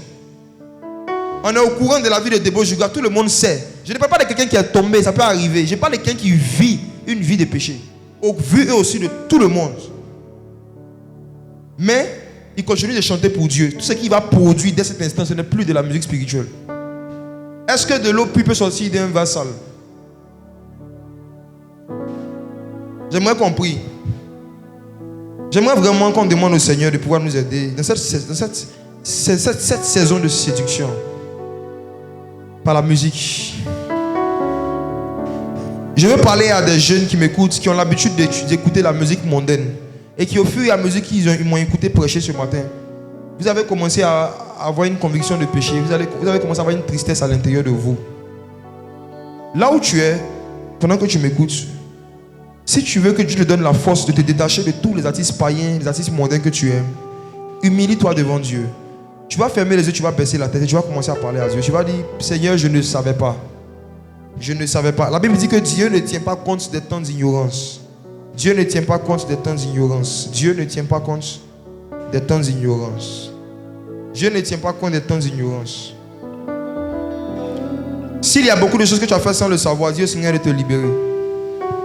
Vous aussi qui avez écouté des chansons d'invocation, qui avez chanté, récité des chansons d'invocation d'esprit, sans le savoir, peut-être qu'il y a certaines de tes lourdeurs spirituelles qui sont causées par ça aujourd'hui. Peut-être que tu as des problèmes qui sont causés par ça jusqu'à aujourd'hui. Humilie-toi devant Dieu et dis, Seigneur, décharge-moi de tout fardeau. Tu vas dire, Seigneur, dorénavant, je ne veux aller tendre mon cœur et mon âme qu'au cantique qui te glorifie. Si tu as participé à des blasphèmes contre Jésus, contre l'Église, à travers des blagues, des vidéos, des choses vraiment osées, on se moquait du parler en langue, on se moquait des choses de Dieu, fais attention. Tu peux te repentir ce matin. Peut-être que des dons même que tu avais ont perdu leur puissance. Peut-être que le nom de Jésus n'a plus de puissance dans ta bouche parce que tu t'es tellement amusé avec. Ce matin, il peut te restaurer. Il peut te restaurer. Il veut te restaurer ce matin. Il y a de la puissance disponible en ce lieu. Et pandele rokezepali, zefante l'église et pantele rakozapali. I speak in tongues in the Holy Ghost. My spirit cries, Elohim Adonai. When I speak in tongues in the Holy Ghost, my spirit cries, Elohim Adonai. Le Seigneur me disait que cette semaine, il veut ajouter de la puissance dans nos parler en langue. D'où le sujet qu'on va commencer à aborder demain. Le Seigneur ne veut pas qu'on blague avec les choses sacrées. Il y a une puissance dans la langue. La Bible dit que la vie et la mort sont au pouvoir de la langue. La vie et la mort sont au pouvoir de la langue. Celui qui l'aime en mangera le fruit. Mande de la rose et baïs. My spirit cries, Elohim Adonai. I speak in tongues, Mantelagos, in the Holy Ghost. My spirit cries, Elohim Adonai. When I speak in tongues, in the Holy Ghost, Mentelegos, my spirit cries, Elohim Adonai. Elohim Adonai.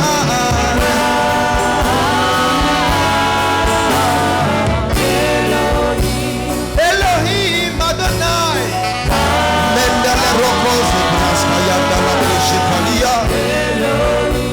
Elohim Adonai. Mendele Rose Brekosa Palasa. Oskapayandele Kosia.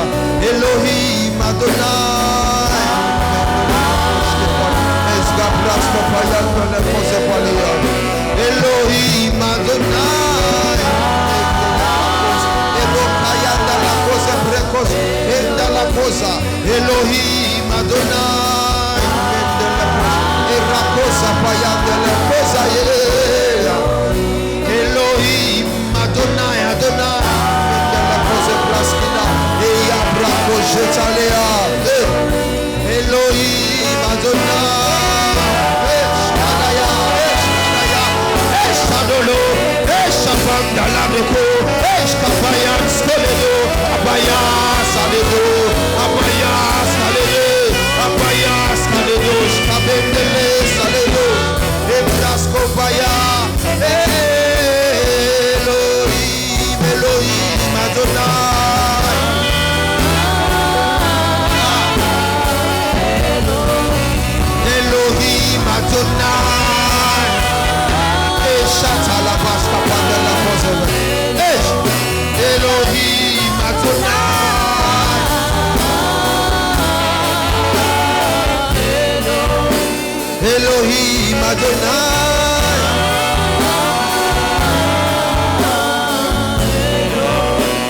Elohim Adonai.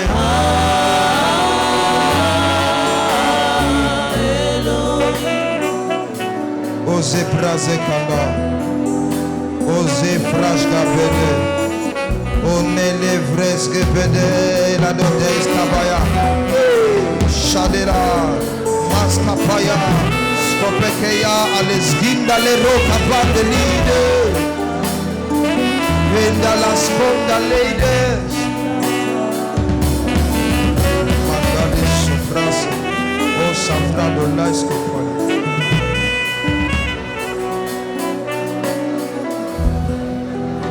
Ruach. Ruach. Ruach Elohim. Ruach Elohim. Ruach Elohim.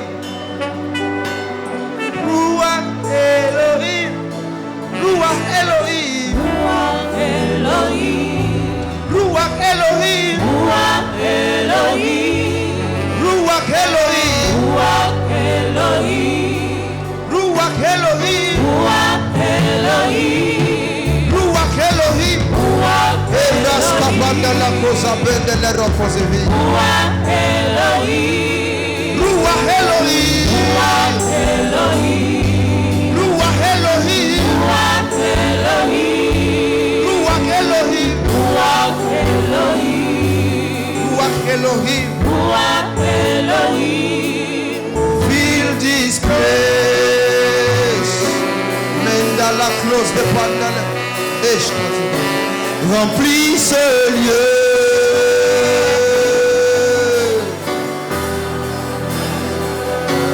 Remplis ce lieu. Manteles cabayas. Remplis ce lieu. Remplis ce lieu. Remplis ce lieu. Remplis ce lieu. Merakaza braskaya. Eskepan. Remplis ce lieu. Remplis ce lieu. Au fur et à mesure que tu lui dis cela, l'atmosphère devient bizarre. Remplis ce lieu. Ruach Elohim, remplis ce lieu. Esprit de Dieu, remplis ce lieu. Remplis ce lieu. Remplis ce lieu. Remplis ce lieu. Remplis ce lieu. Remplis ce lieu. Remplis ce lieu. Remplis ce lieu, remplis ce lieu, Mandala Skopaya. Remplis ce lieu, remplis ce lieu, remplis ce lieu, remplis ce lieu, Rakaza Brachatola. Remplis ce lieu, remplis ce lieu, remplis ce lieu, remplis ce lieu. Skopaya ne le causera, et la Rokaya ne le cause, remplis ce lieu.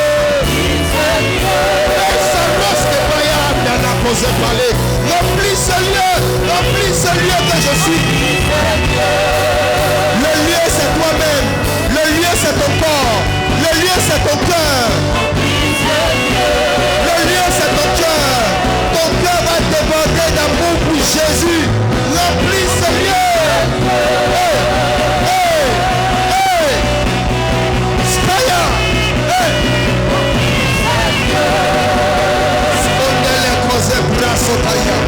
Remplis ce lieu, remplis ce lieu.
laquelle je n'ai pas la force de prier ne sera pas dans ton langage.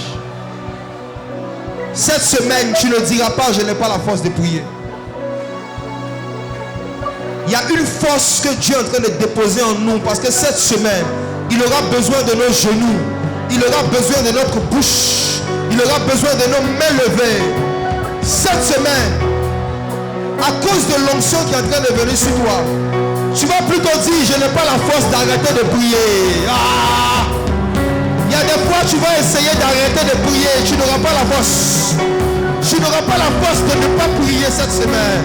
Parce que ton Dieu est en train de te recharger. Il est en train de t'alimenter de puissance. Il est en train de te donner la force de ne pas pouvoir prier. Masabraskopali. Mentele rokos de patakayada la vasapetani. Skepanda la rokos de padakaja. Et rakaza panda la cause beles. Anda la roskovasi. Toi qui es en Christ mais qui ne parle pas en langue, cette semaine, sois connecté. Ne manque aucun enseignement. La Bible dit que pendant qu'il se faisait encore très sombre, Jésus se levait pour prier. Cette semaine, fais l'effort. Pendant qu'il se fait encore sombre, vers 4h45, connecte-toi. Toi qui ne parles pas en langue, ou toi qui parles en langue, mais qui dit les mêmes mots depuis plusieurs mois ou plusieurs années, Dieu veut te faire grandir dans le domaine de langue. Il y a un niveau de langue supérieur dans lequel Dieu va t'introduire cette semaine. Dieu a rendez-vous avec nous cette semaine, chaque matin. Batala rasate keve sevanis. E braske baya. Makayas kebra. Je parlerai. Je parlerai. Je parlerai. Je parlerai. Lorsque tu m'inspireras des langues nouvelles, moi je parlerai. Je parlerai. Tant que tu m'inspireras, tant que tu m'inspireras des langues nouvelles, moi je parlerai. Dans la roca, je parlerai. Je parlerai. Je parlerai. La langue du royaume. Je parlerai. La langue de mon père. La langue de chez nous. La langue des anges. La langue du royaume. La langue de mon père. La langue de chez nous. Je parlerai dans la rocabaya. Skelele de broscalea. Skelele de broscalea. Skelele de basaya. La recoya de recose. La rocaya skelele d'aliha. Scapando le glosa de la piscina. La recoya de legos capaya. Elos capai con de los separse de busha. Esa shadia. Elias capanda le cose de Dios. Elias cuando le cose de Dios. Elias cuando le cose de Dios. Sempre shage. Shal de lega los de legos capaya satana. Je parlerai la langue du royaume. Je parlerai. La langue de mon père. Je parlerai. Je parlerai. Je parlerai. Je parlerai. Je parlerai. La langue des anges. Je parlerai. La langue de chez nous. Je parlerai. La langue de mon père. Je parlerai. Ma langue maternelle. Je parlerai. Je ne suis pas de ce monde. Je parlerai. Je suis né d'en haut. Ma langue n'est pas de ce monde-là. Elle vient de la nouvelle Jérusalem. C'est la langue du royaume. La langue du royaume.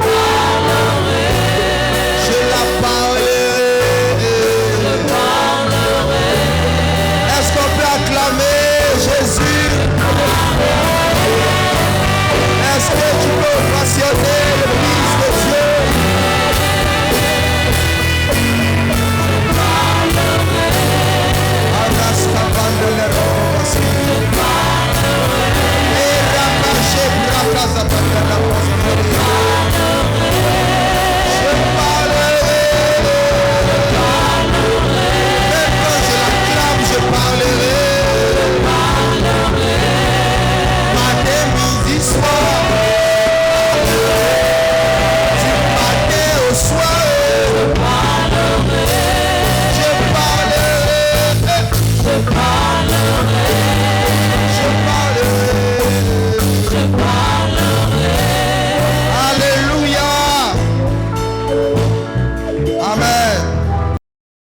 Je désire connaître Jésus.